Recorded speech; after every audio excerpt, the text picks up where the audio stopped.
ဂျပန်နိုင်ငံညတညမှာ Global Freeze လို့ခေါ်တဲ့ဖြစ်စဉ်တစ်ခုဖြစ်ပွားခဲ့ပြီးလူသားတွေရဲ့တရိပ်ရှိမှုမှလွဲ၍ကမ္ဘာတစ်ဝန်းလုံးရှိအချိန်ပတ်ဝန်းကျင်ဟာနှုတ်ကွေးသွားခဲ့တယ်။ Right Mood လို့ခေါ်တဲ့မကောင်းဆိုးသတ္တဝါတွေပေါ်လာပြီးလူတွေကိုတတ်ဖြတ်ကြပါတယ်။အချိန်နှုတ်ကွေးမှုကြောင့်နိုင်ငံသားတို့ဟာကိုယ့်ကိုယ်ကိုမကယ်တင်နိုင်ခဲ့ပါဘူး။အဲ့ဒီအချိန်မှာအမည်မသိစစ်တီတော်တို့ပေါ်လာပြီးသူ့ရဲ့ shift ကားလက်ထောက်များနဲ့အတူ Global Freeze ဖြစ်ပွားချိန်မှာ shift ကားတွေဟာအချိန်နှုတ်ကွေးမှုကိုခြေဖျက်နိုင်တဲ့အမြန်ဆုံးစွမ်းအားကိုအသုံးပြုပြီး Right Mood တွေကိုတိုက်ခိုက်ခဲ့ပါတယ်။ရဲအရာရှိရှင်နိုဆူကီတိုမာရီနဲ့လက်ဖော်ကိုင်မဲ့အကီရာဟာယာစီတို့ဟာရာဇဝတ်သားတွေကိုဖမ်းဆီးနေတော့ဟာယာစီဟာဂျန်နရေတာနဲ့ရာဇဝတ်သားကြားပိတ်မိနေခဲ့ပါတယ်။ရှင်နိုဆူကီဟာတနက်နဲ့ချိန်ရွယ်တုန်း slow down effect ကြောင့်ဂျန်နရေတာကိုမတော်တဆပြစ်မိသွားလို့ပောက်ကွဲပြီးတော့ပတ်လုံးတွေပြိုကျခဲ့ပါတယ်။ရှင်နိုဆူကီဟာ slow down effect ကြောင့်ဟာယာစီကိုပြိုကျလာတဲ့ပတ်လုံးအောက်ကနေမကယ်တင်နိုင်မဲ့အကြီးကျယ်ဆက်တန်ရခဲ့ရတယ်။6လအကြာမှာတော့ရှင်နိုဆူကီဟာခူရူမာပတ်မှာအချိန်ဖြုံးနေတော့ခီရီကိုကသူ့ကိုဆွဲခေါ်ပြီးအထူးစုံစမ်းထောက်လှမ်းရေးအဖွဲ့ရဲ့စကားစီခေါ်လာခဲ့ပါတယ်။အဲ့ဒီမှာဒူရန်မှုအော်ဒါနဲ့အတူအချိန်ပြင်းပြင်းနှိပ်ကွေးမှုဖြစ်စဉ်များကိုစုံစမ်းမှုဖြစ်ပါတယ်။ရှင်နိုဆူကီဟာသူ့ကားထရိုက်ဒိုရင်စီသွားပြီးအတိတ်ကဖြစ်ဆိုကြောင်းသူ့ရဲ့တက်ခိုက်ဆက်တဲ့ပစ္စည်းခဲ့ရတာကိုပြန်အမှတ်ရနေနဲ့ပဲ heavy acceleration ဖြစ်စဉ်တဲ့တစ်ခုတွေ့ရှိလို့ခီရီကိုနဲ့ရှင်နိုဆူကီတို့ဖြစ်စဉ်ရာစီသွားစုံစမ်းခဲ့ကြပါတယ်။စုံစမ်းထောက်လှမ်းနေတော့မှတားကောင်ရဲ့ကိုယ်ခန္ဓာကတွေးချောက်ပြီးအနီရောင်ပြောင်းနေတာကိုတွေ့လိုက်ရပါတယ်။ရှင်နိုဆူကီကနမူနာယူနေတော့မစ္စတာဘက်ကတရားခံကအနီးနားမှာရှိနေတယ်လို့သိပလိုက်ပါတယ်။မကြခင်မှာပဲနှိပ်ကွေးမှုဖြစ်စဉ်ပြန်စတင်လာပြီး Right Mood 029ပေါ်လာကရှင်နိုဆူကီကိုတိုက်ခိုက်ခဲ့ပါတယ်။အဲ့ဒီအချိန်မှာ Right Mood 029ကိုတိုက်ခိုက်ဖို့ shift ကား3စီးရောက်လာခဲ့ပါတယ်။ Mass Player အဝါရောင်ကားပုံစံရှိပြီးမီးစွမ်းကိုအသုံးပြုက Right Mood ရဲ့ကိုယ်ပေါ်သို့ခုန်တက်ပြီးမီးဆိုင်များထုတ်လွှင့်ခြင်းနဲ့တိုက်ခိုက်ခဲ့ပါတယ်။ Funky Spy အစက်ရောင်ကားပုံစံရှိပြီးစူးကျင်မှန်တက်ဆင်ထားပြီး Right Mood ရဲ့ခန္ဓာကိုယ်ကိုအနီးကပ်ဝင်တိုက်ကစူးကျင်မှန်တက်ခတ်ခဲ့ပါတယ်။ Shift ကားများရဲ့ပူပေါင်းတက်ခိုက်မှုကြောင့် Right Mood ဟာသူ့ရဲ့ heavy net ကိုဖျက်သိမ်းပြီးတော့နေရာကနေဆုတ်ခွာသွားခဲ့ပါတယ်။အေရခန်းပုံစံကိုတီးလိုက်ရတဲ့ရှင်နိုဆူကီဟာနိုဘီယိုမာဆူရာကိုရှာဖွေဖို့သွားခဲ့ပါတယ်။နိုဘီယိုဟာအပြေးလေးချင်နေတဲ့သူတို့ကိုတက်ခိုက်ပြီး heavy net ကိုထပ်မံစတင်လိုက်ပေမဲ့မစ္စတာဘက်အကူအညီနဲ့ match flagship ကားကိုခေါ်ယူလိုက်လို့ရှင်နိုဆူကီဟာ heavy net ထဲမှာလက်လုံးကြီးတွေဖြစ်အောင်ပြုလုပ်နိုင်ခဲ့ပါတယ်။ Right Mood ဟာလက်ထောက် Right Mood 042နဲ့ Right Mood 088တို့ကိုခေါ်ထုတ်လိုက်ပါတယ်။ Kiriko နဲ့ Tyron ရောက်လာပြီးတော့ရှင်နိုဆူကီကို drive ဖြစ်သို့ပြောင်းလဲဖို့ကူညီပေးလိုက်ပါတယ်။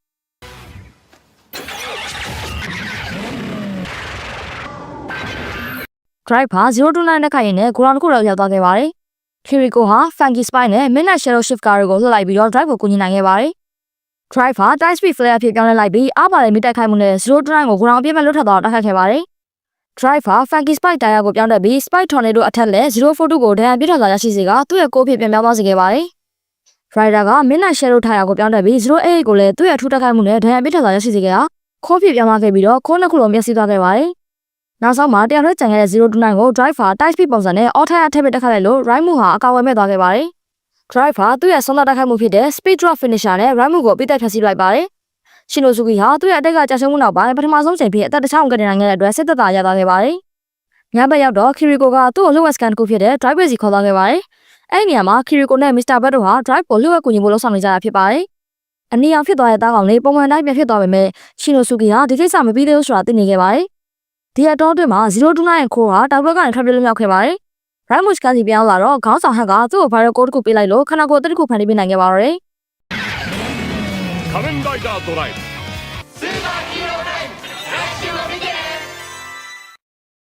တိတ်မကြသေးခင်ကအမွယ်မော်အတက်တွေနဲ့ပြည့်နေနေခဲ့တဲ့ dimension တစ်ခုရှိခဲ့ပါတယ်။ဒါပေမဲ့အမောင်တို့ဝင်ရောက်လာပြီးတိုက်ပွဲကြီးဖြစ်ပွားခဲ့ပါတယ်။ဖောက်ကောင်တက်ကြီးဟာမေးပင်တစ်ခုလုံးကိုလွှမ်းခြုံတက်ခိုက်ခဲ့ပါတယ်။ညှို့လင့်ချက်အားလုံးပြတ်ဆုံးလို့နေမှာဖြစ်နေချိန်မှာတော့မင်းမြတ်တဲ့မော်ဆီယာအဖွဲ့တစ်ပွဲရှစ်ထွက်လာခဲ့ပါတယ်။ဖောက်ကောင်တက်ကြီးကလူသားကဘာကိုပြစ်မှတ်ထားလာတဲ့အချိန်မှာတော့အဲ့ဒီတဲကအရေးရင်ဆုံးမော်ဆီယာကအစိုးတရားကို Underworld ရဲ့လက်ရှိုင်းရထဲမှာပိတ်လောင်ထားလိုက်တဲ့ဒေသတစ်ခုကိုအသုံးပြုခဲ့ပါတယ်။ဒီနေ့ခေတ်ကာလအထိလူသားတွေဟာညဉ့်ညံ့စွာနေထိုင်နေကြပါတယ်။ Rare Wood မျိုးစီကိုလူသက်တရစိုက်ကယ်တစ်စီးနဲ့ရောက်ရှိလာခဲ့ပါတယ်။အချိန်နဲ့မှာပဲ Rockborian ဆိုတဲ့ဂီတပစ္စည်းဆိုင်မှာဝန်ထမ်းလေးယောက်ဟာသူတို့ရဲ့တထေးရဲ့အဆူပူကိုခံနိုင်ရစေမှာပဲမြေကလင်တစ်ခုလောက်ခတ်သွားခဲ့ပါတယ်။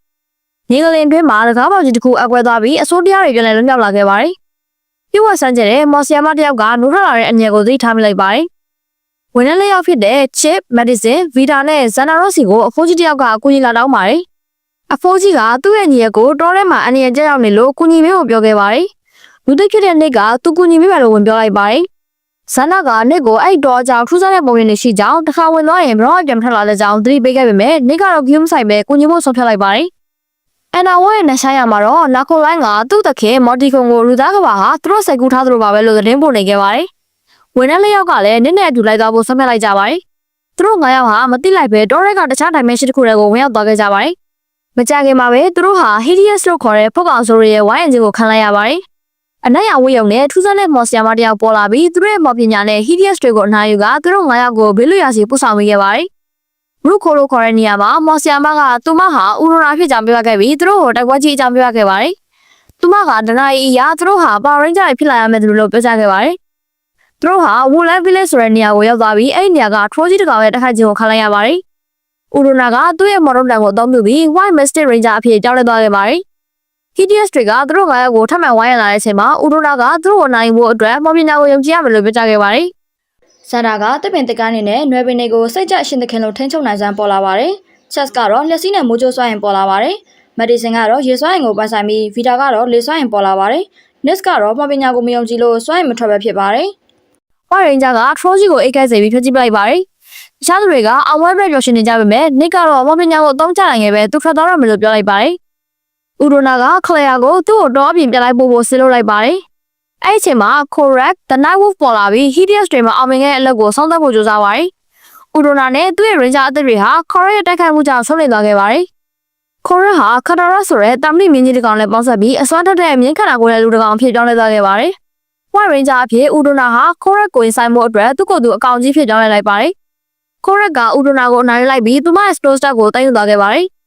မော်တီကွန်ကအဲ့ Snow Star ကိုတောင်းဆိုခဲ့ပေမဲ့ Correct ကပေးဖို့ညှင်းဆန်ခဲ့ပါတယ်။ဥရိုနာက Ranger တွေကိုသူတို့ရဲ့မော်ဒုတ်တန်တွေမပါပဲဘဲမှမတော်ဘူးသတိပေးပြီးအဲ့ဒီဒုတ်တန်တွေကိုသူတို့ခက်နဲ့ပိုကညီမဲ့ Mystic Morpher ဖုံးပုံစံတွေဖြစ်ပြောင်းလဲပြလိုက်ပါတယ်။ Ranger တွေဟာတစ်ပင်တွေကိုအသုံးပြုပြီးသူတို့ဆိုင်ရှိကတစ်ပင်စီကိုတယ်လီပို့လိုက်ပြန်ရောက်လာခဲ့ကြပါတယ်။ Medicine က Nick ကို Beru မှာနေခဲ့ပြီးကုညီဖို့ပြောခဲ့ပေမဲ့သူကတော့သူ့ဘဝလက်ကြောင်းတိုင်းဆက်သွားဖို့သာဆုံးဖြတ်ထားခဲ့ပါတယ်။ရုခိုမှာဥရိုနာက Nick ကိုထပ်မဆက်သွယ်ပြီးသူဟာအဖိုးကြီးကိုပထမဆုံးကုညီဖို့ထွက်လာခဲ့တဲ့အတွက်ခေါင်းဆောင်ဖြစ်ဖို့ကစမပါလာသူဖြစ်ကြောင်းပြောကြားခဲ့ပါတယ်။ Ranger တွေကတိုက်ပွဲခုန်တန်းကြပြီးတောထဲကိုရောက်သွားတဲ့အခါမှာတော့သူတို့မှာဝှဆောင်သက်တွေရရှိနေတာကိုတွေ့ရှိခဲ့ကြပါတယ်။သူတို့က Hideous တွေနဲ့ရင်ဆိုင်တွေ့ပြီးသူတို့ရဲ့ Mystic Morpher တွေကိုအသုံးပြုပြီး Power Ranger တွေဖြစ်ပြောင်းလဲသွားခဲ့ကြပါတယ်။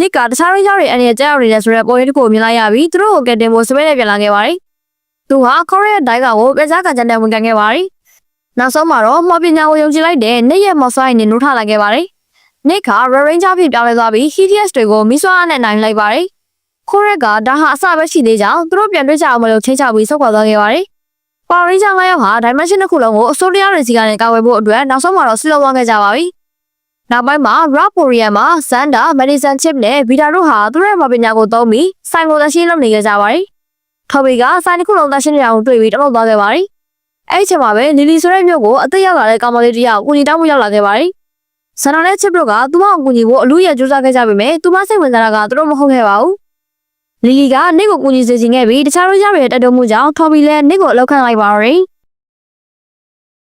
ဇလန်ဆာမှာတော့ Haruto တယောက် Hope Ridley ကိုလုံခြုံစွာဝတ်ထားဖို့နိုင်ငံခြားခရီးထွက်နေပါတယ်။ဒီအချိန်ဂျပန်မှာကြံခဲ့တဲ့တငယ်ချင်းတွေဖြစ်တဲ့ Kisaki, Ringo နဲ့ Nito တို့ဟာဖန်တန်ကာပန်ကန်ပုံတွေဖန်တီးနေတဲ့လူဝဆက်ဆက်ကန်တစ်ခုကိုဝင်ရောက်စူးစမ်းကြပါတယ်။ဒါပေမဲ့မထင်မှတ်ပဲအဲ့ဒီမှာဖန်တန်အော်ဂရီရဲ့ရဲစက်တက်ခါကြံခံလိုက်ရပါတယ်။အော်ဂရီဟာပုံတွေကိုစောင်းမြင့်လိုက်ပြီးတော့ကာမရာဒါမဂီတောဖြစ်တဲ့မာယူ ယူဇူရိုနဲ့ယာမာမိုတိုတို့ကိုလွယ်ကူနဲ့နိုင်ယူသွားပါတယ်။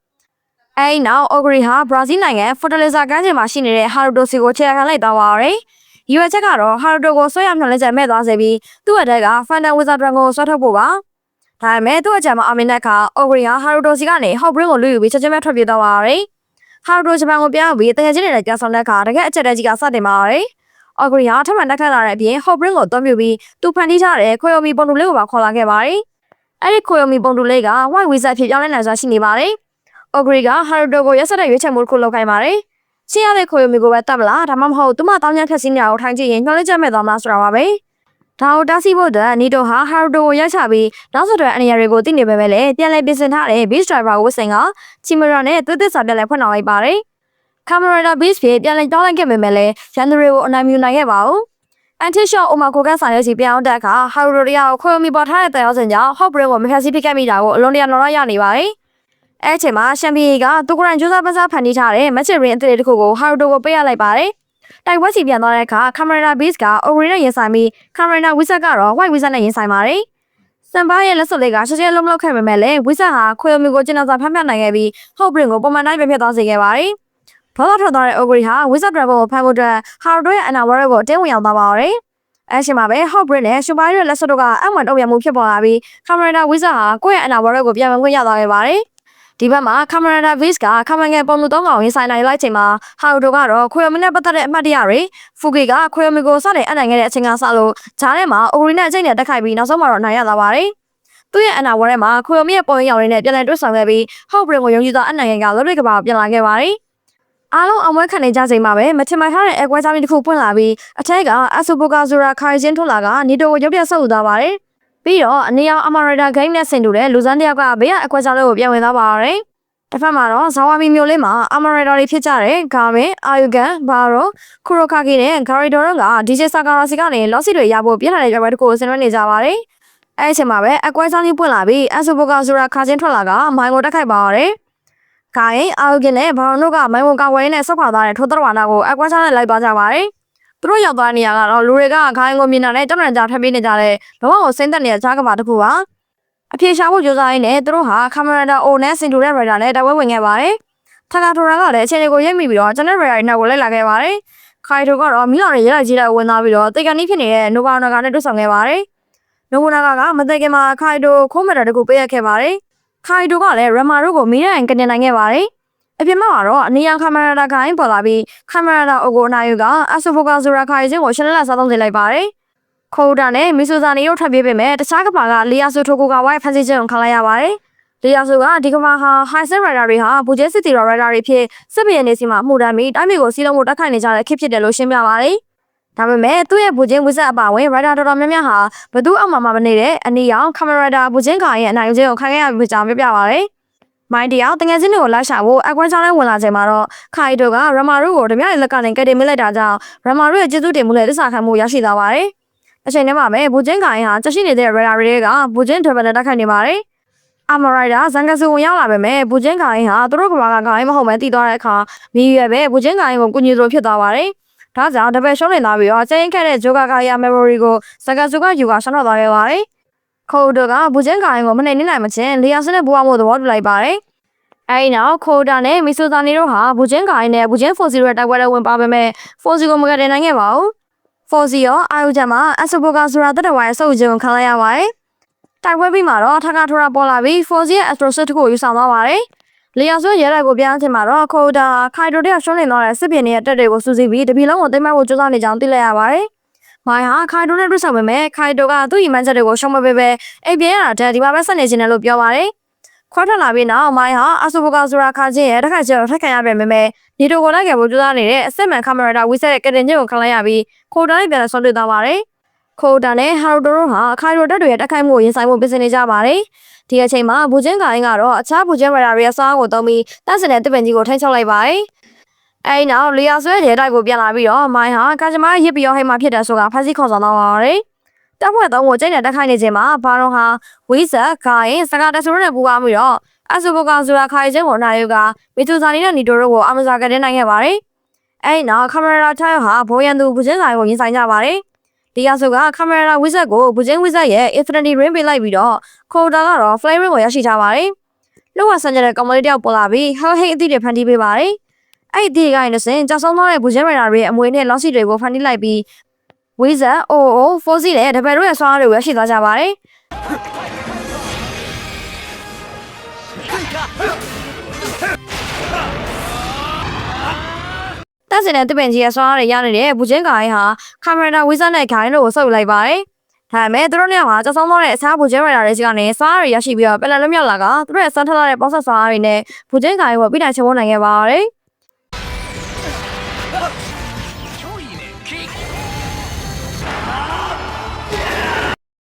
တိုက်ပွဲကြီးပြီးဆုံးသွားတဲ့အခါမှာတော့နီတိုဟာသူ့အထက်ကရှီမီယာကိုဟန်ဟိန်းအသီးတွေကျေးလို့ရကြောင်းတွေ့ရှိသွားတဲ့အတွက်ရှီမီယာနဲ့စသုံးခံရမယ့်အနေရကနေကင်းဝေးသွားခဲ့ပါတယ်။ကင်မရာတွေအားလုံးချင်းချင်းနှုတ်ဆက်ပြီးတော့ကိုမိုင်ကဘာအသီးသီးကိုပြန်သွားကြပါတယ်။အခြားတဲ့နေရာမှာတော့ထာကာထိုရာဟာသူ့တငယ်ချင်းသိပ္ပံပညာရှင်အာယိုမာဆန်ကိုခုစီကနေမျိုးဆက်တဲ့သွင်ပြောင်းကဘာတစ်ခုကိုလက်ခံရှိလိုက်ပါတယ်။ခိုတာခိုင်တိုနဲ့မီဆူဇာနီတို့ကလည်းဇာဝါမီမျိုးကိုအာမဇာပြောင်းလာကြပြီးဂျူနီချီနဲ့ His တို့ရဲ့ဆင်နွှဲနေတဲ့ Battle Royale ပြိုင်ပွဲကြီးကိုဆက်လက်ဆင်နွှဲဖို့အသင့်ဖြစ်နေကြပါပါတယ်။ Browin ဟာ Professor Sibo နဲ့တွေ့ဆုံခဲ့ပြီးအတိတ်က Power Ranger တွေကိုအနာဂတ်စီခေါ်ဆောင်လာဖို့အစီအစဉ်ဆွဲခဲ့ပါတယ်။ဒီလိုလုပ်နိုင်ဖို့ Browin ဟာ Onyx ဆိုကနေ Dino Gen 3 ခုကိုရယူထားခဲ့ပါတယ် 2005ခုနှစ် Riverside High ကျောင်းရဲ့တနေ့ပြည့်ပြန်လည်တွေ့ဆုံပွဲမှာ Connor, Ethan နဲ့ Kira တို့ပြန်လည်တွေ့ဆုံခဲ့ကြပြီးသူတို့ရဲ့အတွေ့အကြုံတွေကိုပြန်လည်ပြောပြနေခဲ့ကြပါတယ်။ရုတ်တရက် Ranger ဟောင်းတွေဟာအနာဂတ်ကိုရောက်သွားကြပြီးအဲ့ဒီမှာ Browin ကကမ္ဘာမြေကိုဖျက်ဆီးဖို့သူ့ကိုကူညီရမယ်လို့တောင်းဆိုခဲ့ပါတယ်။သူတို့3ယောက် Dino Gems တွေကိုယူပြီးထွက်ပြေးခဲ့ကြပေမဲ့မကြာခင်မှာပဲ Crime Boss တွေကသူတို့ကိုဝိုင်းတားလိုက်ပါတယ်။သူတို့ဟာတာမန်လူစွမ်းအားတွေနဲ့ပဲပြန်လည်တိုက်ခိုက်ခဲ့ကြပါတယ်။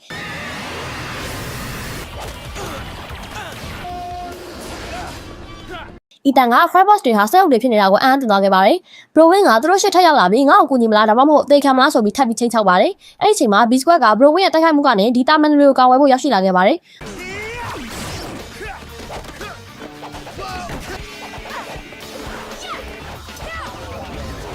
Browin လည်းထွက်ပြေးသွားခဲ့ပါတယ်။ B Squad ကသူတို့ကိုသူတို့ Power Ranger လို့မိတ်ဆက်လိုက်တဲ့အခါသူတို့3ယောက်ကလည်းသူတို့ကိုယ်တိုင် Power Ranger တွေဖြစ်ကြောင်းပြန်လည်ထုတ်ဖော်ပြချလိုက်ပါတယ်။ Dino Ranger တွေကို database အနှံ့လိုက်လံပြသခဲ့ပြီး Dogi နဲ့ Cat တို့နဲ့မိတ်ဆက်ပေးခဲ့ပါတယ်။ Dino Ranger တွေက Browin ကိုတိုက်ဖျက်ရမှာကူညီဖို့ဆုံးဖြတ်ထားပေမဲ့ SPD Ranger တွေကတော့ဒါဟာအရန်အနေများတယ်လို့တားမြစ်ခဲ့ကြပါတယ်။ B Squad Ranger တွေဟာ Browin ကသူတို့ကိုထောင်ချောက်ဆင်ဖို့လုပ်လိုက်တဲ့ Dragoon ကောင်ကိုဖျက်ရှင်းဖို့သွားခဲ့ရပါတယ်။ Ranger တွေဟာ Dragoon နဲ့တော်တော်ရေးကြိတ်နဲ့တိုက်ခိုက်ခဲ့ရပြီးမှသူ့ကိုထွက်ပြေးသွားအောင်လုပ်နိုင်ခဲ့ပါတယ်။ Emperor Grant က Browin ဟာသူ့အမိန့်ကိုစန့်ကျင်ပြီးလှုပ်ဆောင်နေတဲ့အတွက်ဒေါသထွက်နေပြီး Ranger တွေကိုအလုံးအင်းနဲ့မြေပြင်တိုက်ခိုက်မှုကြီးပြုလုပ်ဖို့ဆုံးဖြတ်လိုက်ပါတယ်။မကြာခင်မှာပဲ B Squad အဖွဲ့ဟာ Crime Boss တက်ကြီးရဲ့ဝိုင်းရံခြင်းကိုခံလိုက်ရပါတယ်။ Dino Ranger တွေကဝင်ကူညီပြရစီလို့တောင်းဆိုကြပေမဲ့ခါကမင်းတို့တစ်ခုဖြစ်သွားရင်အချိန်ကာလတစ်ခုလုံးပျက်စီးသွားနိုင်တယ်ဆိုပြီးပြောခဲ့ပါတယ်။ Connor က B Squad သာရှုံးနေသွားရင်ဒီအချိန်ကာလကြီးဆိုတာကအရေးပါတော့မှမဟုတ်ဘူးလို့ပြန်ပြောလိုက်ပါတယ်။ Dragon ဟာအကောင်ကြီးဖြစ်ပြန်ပေါ်လာပြီး Omega Ranger ကသူ့ရဲ့ Omega Max Megazord နဲ့တွားရင်ဆိုင်ခဲ့ရပါတယ်။တစ်ချိန်တည်းမှာပဲခါဟာ Shadow Ranger အဖြစ်နဲ့တခြား Ranger တွေကိုကူညီဖို့တိုက်ပွဲထဲဝင်လာခဲ့ပါတယ်။ Grant နဲ့ Morgana တို့ကလည်းတိုက်ပွဲထဲကိုရောက်နေပါပြီ။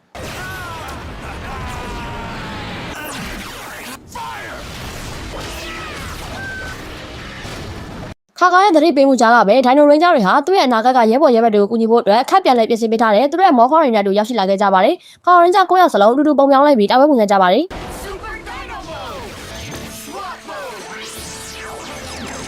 Dino Ranger တွေဟာ Super Dino မှုကိုအသုံးပြုပြီး B Squad က Storm မှုကိုအသုံးပြုခဲ့ပါတယ်။ Ethan က Sky နဲ့ Bridge တို့နဲ့ပူးပေါင်းပြီး Crime Boss တွေကိုရှင်းလင်းပါတယ်။ Kira က Zed နဲ့ Sid တို့နဲ့ပူးပေါင်းက Crime Boss တွေကိုပြစ်ခတ်ရင် Morgana ကိုပါတစ်ခါတည်းဝင်တိုက်ပါတယ်။ Red Ranger 2ယောက်ဖြစ်တဲ့ Jack နဲ့ Connor တို့ကခါမောင်းနေတဲ့ Sword Command Thread နဲ့အကူအညီနဲ့ Grant ကိုချုံကိုတိုက်ခတ်ခဲ့ပါတယ်။ခါက B Squad ကို Omega Ranger ကိုတောင်းကူညီဖို့လှုပ်လိုက်ပြီးသူနဲ့ Dino Ranger တွေကကြံနေတဲ့ Crime Boss တွေကိုအပြီးအသတ်ရှင်းလင်းခဲ့ပါတယ်။တစ်ဖက်မှာလည်း Data Max Megazord ကိုဖွဲ့စည်းပြီး Drago ကိုအနိုင်ယူလိုက်ပါတယ်။တပြိုင်နက်တည်းမှာပဲ Dino Ranger တွေက Zerax Blaster ကိုပေါင်းစပ်ပြီး Grant ကိုထွက်ပြေးသွားအောင်တိုက်ခိုက်နိုင်ခဲ့ပါတယ်။နောက်ဆုံးတော့ Power Ranger 10ယောက်စလုံး Grant ကိုအနိုင်ယူပြီးအောင်ပွဲခံခဲ့ကြပါတယ်။ Connor, Ethan နဲ့ Kira တို့ကဒီအနာဂတ်မှာပဲဆက်နေပြီးကူညီပေးခြင်းခဲ့ပေမဲ့ SPD Ranger တွေကသူတို့ဟာသူတို့ရဲ့အချိန်ကာလမှာဆက်လက်ပြီးဆက်လုပ်ရှားစရာကောင်းပြီးအဓိပ္ပာယ်ရှိတဲ့ဘဝတွေကိုပိုင်ဆိုင်ကြမှာပါလို့ပြောပြခဲ့ပါတယ်။အဲ့ဒီနောက်မှာတော့ Connor, Ethan နဲ့ Kira တို့သူတို့ရဲ့အနာဂတ်အကြောင်းတွေကိုကြိုတင်မသိရှိစေဖို့အတွက်မှတ်ဉာဏ်တွေကိုပြန်လည်ဖျက်ပစ်လိုက်ရပါတယ်။တစ်ဖက်မှာတော့ Browin က Ranger တွေပထမ Drago ကိုသာပျက်စီးနိုင်ခဲ့ပြီးနောက်ထပ်ပို့စွမ်းထွက်တဲ့ကောင်ကစောင့်ကြိုနေကြောင်းကျင်းဝါနေခဲ့ပါတော့တယ်။ Emperor Grant က Ranger တွေကသူ့ကိုဘာကြောင့်အမြဲတမ်းနိုင်မရတဲ့ဆိုတဲ့ကိစ္စနဲ့ပတ်သက်ပြီး Omni ရဲ့ရင်ဆိုင်မင်းညံ့မှုကိုခံနေရပါတယ်။ဒီတစ်ခါတော့တေချာပေါက်အနိုင်ရဖို့အတွက် Grant ဟာ Terra ရင်ကိုအတိတ်ကိုအနှစ်22နှစ်ပြန်သွားတဲ့ Warhol တစ်ခုတည်းကိုမောင်းနေသွားခဲ့ပါတယ်။ခက်က Ranger တွေကို Grant ရဲ့အချိန်ကြီးသွားမှုကြောင့်ချက်ချင်းသိသွားပြီး Ranger တွေကိုသတိပေးလိုက်ပါတယ်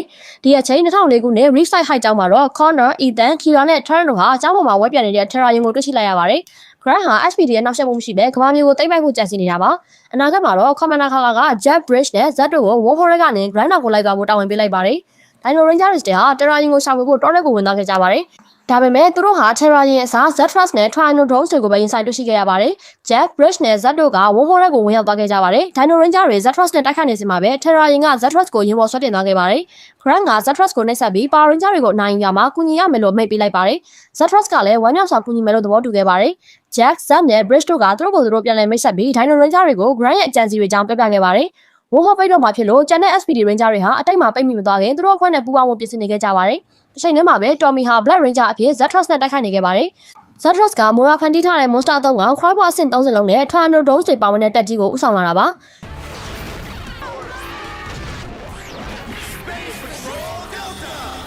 Dino Rangers တွေက SPD Ranger တွေနဲ့ပူးပေါင်းပြီး Zetrus Army ကိုတိုက်ခိုက်ခဲ့ကြပါတယ်။ Grant နဲ့ Mora တို့ကအချိန်ကိုကြည့်နေတော့မှပဲအနာဂတ်ကနေကျန်တဲ့ SPD Ranger တွေပါအချိန်မီရောက်ရှိလာပြီးသူတို့ရဲဘော်တွေနဲ့ပူးပေါင်းလိုက်ကြပါတယ်။ Tommy နဲ့ Doggy တို့ပထမဆုံးချိန်တွေ့ဆုံပြီး Ranger တွေကိုဦးဆောင်ကရန်သူတွေကိုတိုက်ခိုက်ပါတော့တယ်။ Kira, Sid နဲ့ Zed တို့ပူးပေါင်းပြီး Sporty Eye Monster ကိုအနိုင်ယူခဲ့ပါတယ်။ Sam နဲ့ Trent တို့က Foot Soldier တွေကိုဖျက်ဆီးပစ်ခဲ့ပါတယ်။ Bridge, Ethan နဲ့ Sky တို့က Grey Monster ကိုရှင်းလင်းခဲ့ပြီး Black Ranger 2ယောက်ဖြစ်တဲ့ Tommy နဲ့ Kaka တို့က Zetrus ကိုဆုတ်ခွာမသွားခင်အနိုင်ယူတိုက်ခိုက်ခဲ့ပါတယ်။ Jack နဲ့ Connor တို့ကသူတို့ရဲ့ Battleizer တွေကိုအသက်သွင်းပြီး Vine Monster ကိုချေမှုန်းခဲ့လိုက်ပါတယ်။ ထရာရီမော်မှာ Grant ကဒေါသတကြီးနဲ့တိုက်ပွဲထဲဝင်ပြီး Ranger တွေကိုအပြတ်ရှင်းဖို့ဆုံးဖြတ်လိုက်ပါတယ်။ဒါပေမဲ့ Mora ကဝုန်းဖို့ပိတ်တော့မှဖြစ်ကြောင်းအခုချိန်ပြန်မသွားရင်ဘယ်တော့မှပြန်နိုင်တော့မှာမဟုတ်ကြောင်းသတိပေးခဲ့ပါတယ်။ Grant ကကမ္ဘာမြေကိုအခုချက်ချင်းသိမ်းပိုက်မှုဆုံးဖြတ်လိုက်ပေမဲ့ Mora ကသူတို့က2004ခုနှစ်မှာရောက်နေတာဖြစ်လို့သူအရင်ကသိမ်းပိုက်ခဲ့ပြီးသားဂျူတွေအားလုံးကိုပြန်လည်တိုက်ခတ်သိမ်းပိုက်ရမှာဖြစ်ကြောင်းထပ်မံသတိပေးလိုက်ပါတယ်။ Grant ကမချင်မနှက်တဲ့သဘောတူပြီးအနာဂတ်ကိုပြန်ဖို့ထရာရင်ကိုလမ်းကြောင်းပြန်လှည့်လိုက်ပါတယ်။ကမ္ဘာမြေပေါ်မှာတော့ Power Ranger တွေဟာ Zerus Blaster နဲ့ Candy Cannon တို့ကိုပေါင်းစပ်ပြီးကြာရှိနေတဲ့ဖူဆိုးရတွေကိုပိသက်ရှင်းလိုက်ပါတယ်။ SPD Ranger တွေအနာဂတ်ကိုမပြတ်ခင်မှာဒိုဂီကအချိန်ကာလပြည့်စည်စေဖို့အတွက်သူတို့ SPD အဖွဲ့သားတွေရော Dino Ranger တွေရဲ့မှတ်ဉာဏ်တွေကိုပါဖျက်ပလိုက်ပါတယ်။ I think so. Grant က Omni ကိုသူ့ Ranger တွေကို short တက်မိသွားကြောင်းနဲ့နောက်တစ်ခါသူတို့အမှားမျိုးထပ်မဖြစ်စေရဘူးလို့အာမခံခဲ့ပါတယ်။အဲဒီနောက်သူက Omni ရဲ့ကြောက်ရွံ့လာဖို့အတွက်အသိပြင်ဆင်ထားပါမယ်လို့သဘောတူလိုက်ပါတယ်။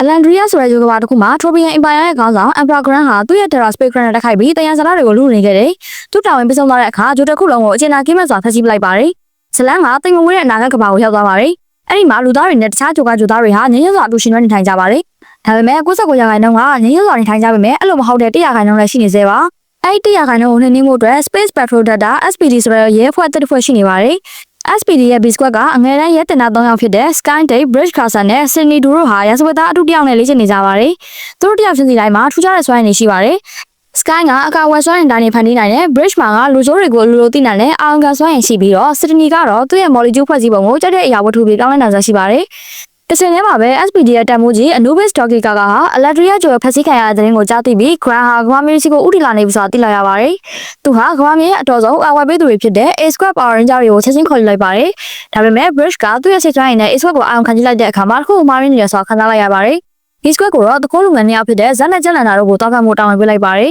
။သူတို့မှလည်းထူးခြားစွမ်းရည်တွေရှိနေပါတယ်။ဂျက်ကသူ့ပုံစံတွေကိုအရေးပွားတွေဖန်တီးနိုင်ပြီးဂျက်ကတော့အဆိုင်ခဲတွေကိုဖောက်ရင်းသွင်းနိုင်စွမ်းရှိပါတယ်။သူတို့ကကိုကျိုးအတွက်ခိုးတာမဟုတ်ပဲစင်းရဲသားတွေကိုပြန်ပေးဝင်နေတာပါ။ B Squad ကသူတို့ကိုဖမ်းဖို့ကြိုးစားပေမဲ့ဂျက်နဲ့ဇက်တို့ရဲ့တိုက်ခိုက်စွမ်းရည်ကလည်းမခေတာကြောင့်မမြောက်သွားခဲ့ပါတယ်။ Sky ကတမှုကာကိုသူ့အဖေလိုပဲ Ranger တွေထဲမှာအကောင်းဆုံးဖြစ်တဲ့ Ranger ဖြစ်နေတဲ့ကြောင်းပြခဲ့ပါတယ်။တစ်ဖက်မှာတော့ Emperor Grant ဟာကမ္ဘာမြေကိုရောက်ဖို့အတွက် Proton Accelerator တစ်ခုကိုလိုအပ်နေပါတယ်။ဂျက်နဲ့ဇက်တို့စင်းရဲသားတွေကိုပစ္စည်းတွေပင်ခါနေတော့ဇက်ကတခိုးဘွားကိုအဆုံးသတ်ချင်မလို့ဂျက်ကိုပြောပါတယ်။အဲ့ဒီအချိန်မှာပဲဒူသားတစ်ယောက်ကဂျက်စီကိုကိုရီးယားတစ်ခုလာပေးပြီးကမ္ဘာကြီးရဲ့လုံခြုံရေးကသူ့ပေါ်မှာမူတည်နေတယ်လို့ပြောသွားခဲ့ပါတယ်။အဲ့ဒါဟာ Proton Accelerator မှန်းချက်မသိခဲ့ပါဘူး။ခက်က B Squad ကိုသူတို့ရဲ့ data morpher အသစ်တွေကိုမိတ်ဆက်ပလိုက်ပါတယ်။အဲ့ဒီ morpher တွေမှာတန်ညာရှိသူတယောက်အပြစ်ရှိမရှိစစ်ဆေးနိုင်တဲ့ judgment မှုပါဝင်ပြီးအပြစ်ရှိရင်အဲ့ဒီလူကိုကပ်ပြားလေးတစ်ခုပြပြောင်းလဲဖမ်းချုပ်ထားနိုင်ပါတယ်။ B Squad ကဂျက်နဲ့ဇက်ကိုနောက်တစ်ချိန်ထပ်မံရင်စားတက်ခိုက်ပြီးနိုင်လိုက်ပါတယ်။သူတို့မြောက်ကိုဖမ်းဆီးဖို့ကြိုးစားနေတော့မှာပဲ Proton Accelerator ကိုလိုက်ရှာနေတဲ့ Grant ရဲ့ရန်သူဆက်ရုပ်တပ်သားတွေဖြစ်တဲ့ Crybots တွေရောက်လာပြီးသူတို့ကိုဝိုင်းထားလိုက်ပါတယ်။အကွက်အသေးစားလေးဖြစ်သွားပြီးတဲ့နောက် B Squad အဖွဲ့ဝင်3ယောက်ဟာသူတို့ရဲ့ data morpher တွေကိုအသုံးပြုပြီး SPD Power Ranger အဖြစ်အသွင်ပြောင်းလဲသွားကြပါတယ်။ Bridge က Green Ranger, Sydney က Pink Ranger ဖြစ်သွားပြီး Sky ကတော့သူဖြစ်ချင်တဲ့ Ranger မဟုတ်ပဲ Blue Ranger ဖြစ်သွားတဲ့အတွက်အကြီးအကျယ်စိတ်ပြတ်သွားခဲ့ရပါတယ်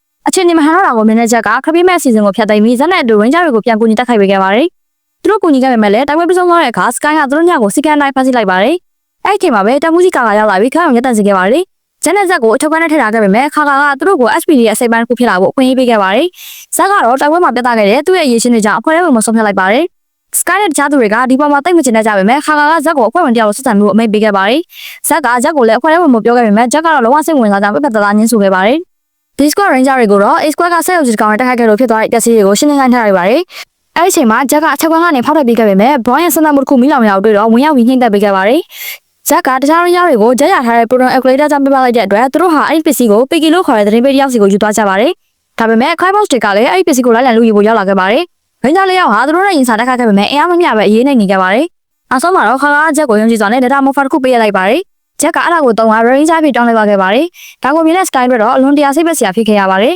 ။ Ranger ဖြစ်လာတဲ့ဂျက်က data booster ကိုအသုံးပြုပြီးခေါင်းဆောင်ခိုင်းဖို့ကိုနိုင်လိုက်ပါတယ်။ဒါပေမဲ့သူ့ရဲ့ဒုက္ခတွေကအခုမှစတော့မှရှိပါသေးတယ်။ Rowan ဆိုတဲ့လျှို့ဝှက်ဆန်းကျယ်တဲ့ရန်သူတို့ဟာစိတ်ယုံကြည်တစ်ကောင်ကိုထပ်လွတ်လိုက်ပါတယ်။ Ranger တွေကအဲ့စိတ်ယုံကြည်တဲ့တိုက်ခိုက်မှုကိုခံရချိန်မှာ Sky ကအကူအညီနေတဲ့ data runners ကိုတောင်းဆိုခဲ့ပါတယ်။ဒါပေမဲ့အဲ့ဒီ data runners တွေကိုမောင်းနေမှုရောက်လာတာက A Squad Ranger ဖြစ်နေခဲ့ပါတယ်။ A Squad က data squad mega squad ကိုဖွဲ့စည်းပြီးရန်သူဆက်ရုပ်ကိုဖမ်းဆီးလိုက်ပါတယ်။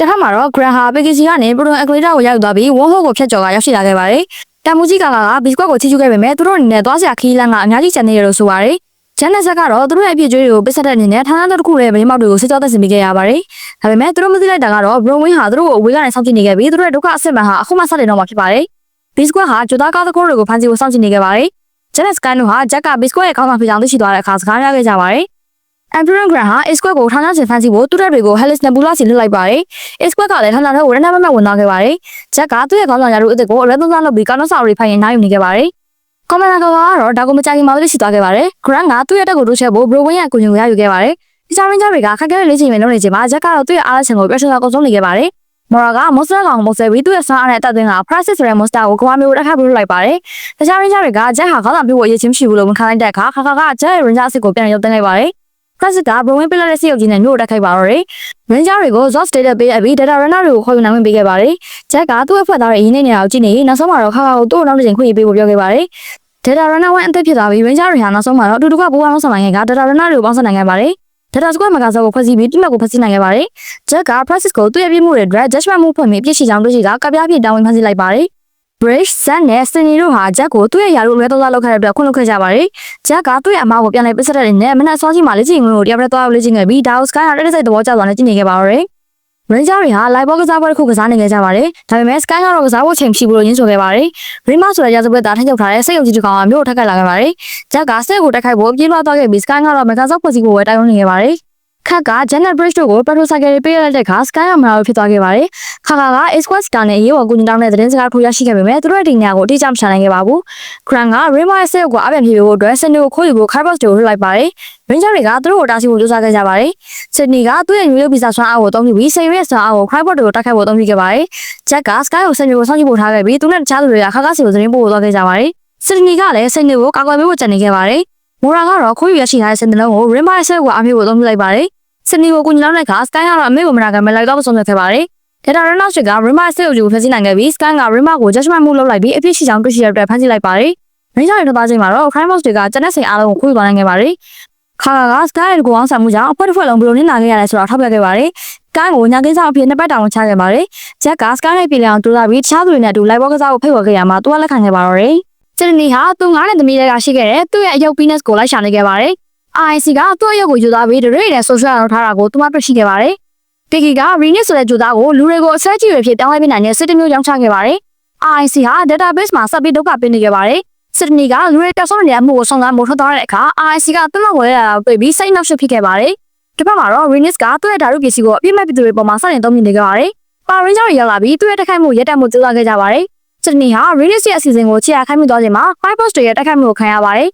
IC ကသူမကိုကတ်တင်မှုဝင်လာခဲ့ပေမဲ့အပြင်းထန်ပျက်စီးသွားခဲ့ပါတယ်။ Sydney က IC ကိုဖျက်ဆီးမခံရအောင်ကတ်တင်ခဲ့ပြီး Bridge နဲ့ Bono ကို SPD ဆန်နှုန်းတွေနဲ့ကိုက်ညီအောင်ပြည်မှုမှန်မှုတောင်းဆိုခဲ့ပါတယ်။သူတို့ကသူ့ထဲမှာ CD DVD player တို့ကိုပါထည့်သွင်းတက်ဆင်ပေးခဲ့ပါတယ်။ Bridge နဲ့ Bono က IC ဒုက္ခကြီးတို့ကိုမိတ်ဆက်ပေးခဲ့ပြီးသူကအချွဲကြီးတွေဖြစ်တောင်းလိုက်ခံလိုက်ရတဲ့လူရဲ့နေရာကိုချေရခိုင်းမိသွားခဲ့ပါတယ်။ Sydney ဟာ IC မြင်များတဲ့နေရာမှာတူးဖော်ရင်တွင်းတစ်ခုလည်းကျုပ်တောက်သွားပြီးအဲ့ဒီမှာတက်ဆုံးနေတဲ့လူတွေကိုတွေ့ရှိခဲ့ပါတယ်။သူမကို Renix ကတိုက်ခိုက်ခဲ့ပြီးတိုက်ပွဲဖြစ်သွားခဲ့ပါတယ်။ Sydney ရှုံးနေတော့မဲ့အချိန်မှာ IC ကသူမကိုကတ်တင်ဝင်ရောက်လာခဲ့ပါတယ်။တခြား Ranger တွေရောက်လာပြီး IC ကိုကန်နစ်ကပုံမှုဖြစ်ပြောင်းလဲစေခဲ့ပါတယ်။ Pit Ranger က Renix ကို judgment မှုသုံးပြီးအပြစ်ရှိကြောင်းတွေ့ရှိတဲ့အတွက် Power Ranger တွေကကန်နီကန်ကိုသုံးပြီးသူ့အနိုင်လိုက်ပါတယ်။လူတွေလည်းပုံမှန်တိုင်းဖြစ်သွားပြီး Renix ကိုတော့ဖမ်းဆီးချက်မှလိုက်ပါတယ်။ Commander Kacha ဟာ A-Squad ဟာတရားဝင်တာဝန်ထမ်းဆောင်ရင်ကတ်ဆုံးတော့ဖြစ်ကြောင်းသတင်းပို့ခဲ့ပါတယ်။ Ranger တွေကသူတို့ကိုရှာဖွေရေးဖွဲ့မှာပါဝင်ခွင့်ပေးဖို့တောင်းဆိုခဲ့ပေမဲ့ခါကသူတို့ရဲ့တာဝန်ကကဘာမျိုးပေါ်မှာဖြစ်ပြီး Glacier နဲ့ Band တွေကိုတပြားတိုက်ရဲထိုးတဲ့ကိုစမ်းကြည့်ဖို့ဖြစ်ကြောင်းပြောကြားခဲ့ပါတယ်။ဂျိုသားတယောက်ကမြို့ထဲမှာအပြစ်မဲ့ပြည်သူတွေကိုလည်းလက်ခံနေခဲ့ပါတယ်။ Ranger တွေကသူ့ကိုတားဆီးဖို့ကြိုးစားခဲ့ပေမဲ့ဆုံးနိုင်သွားပြီးဂျိုသားကိုထပ်ပြီးလက်မြတ်သွားခဲ့ပါတယ်။ဒါပေမဲ့ Bridge ကတော့ဂျိုသားရဲ့အငွေ့သက်ကိုခံစားမိပြီးသူဟာလူစိုးတရားမဟုတ်ဘူးလို့ခိုင်မာပြောကြားခဲ့ပါတယ်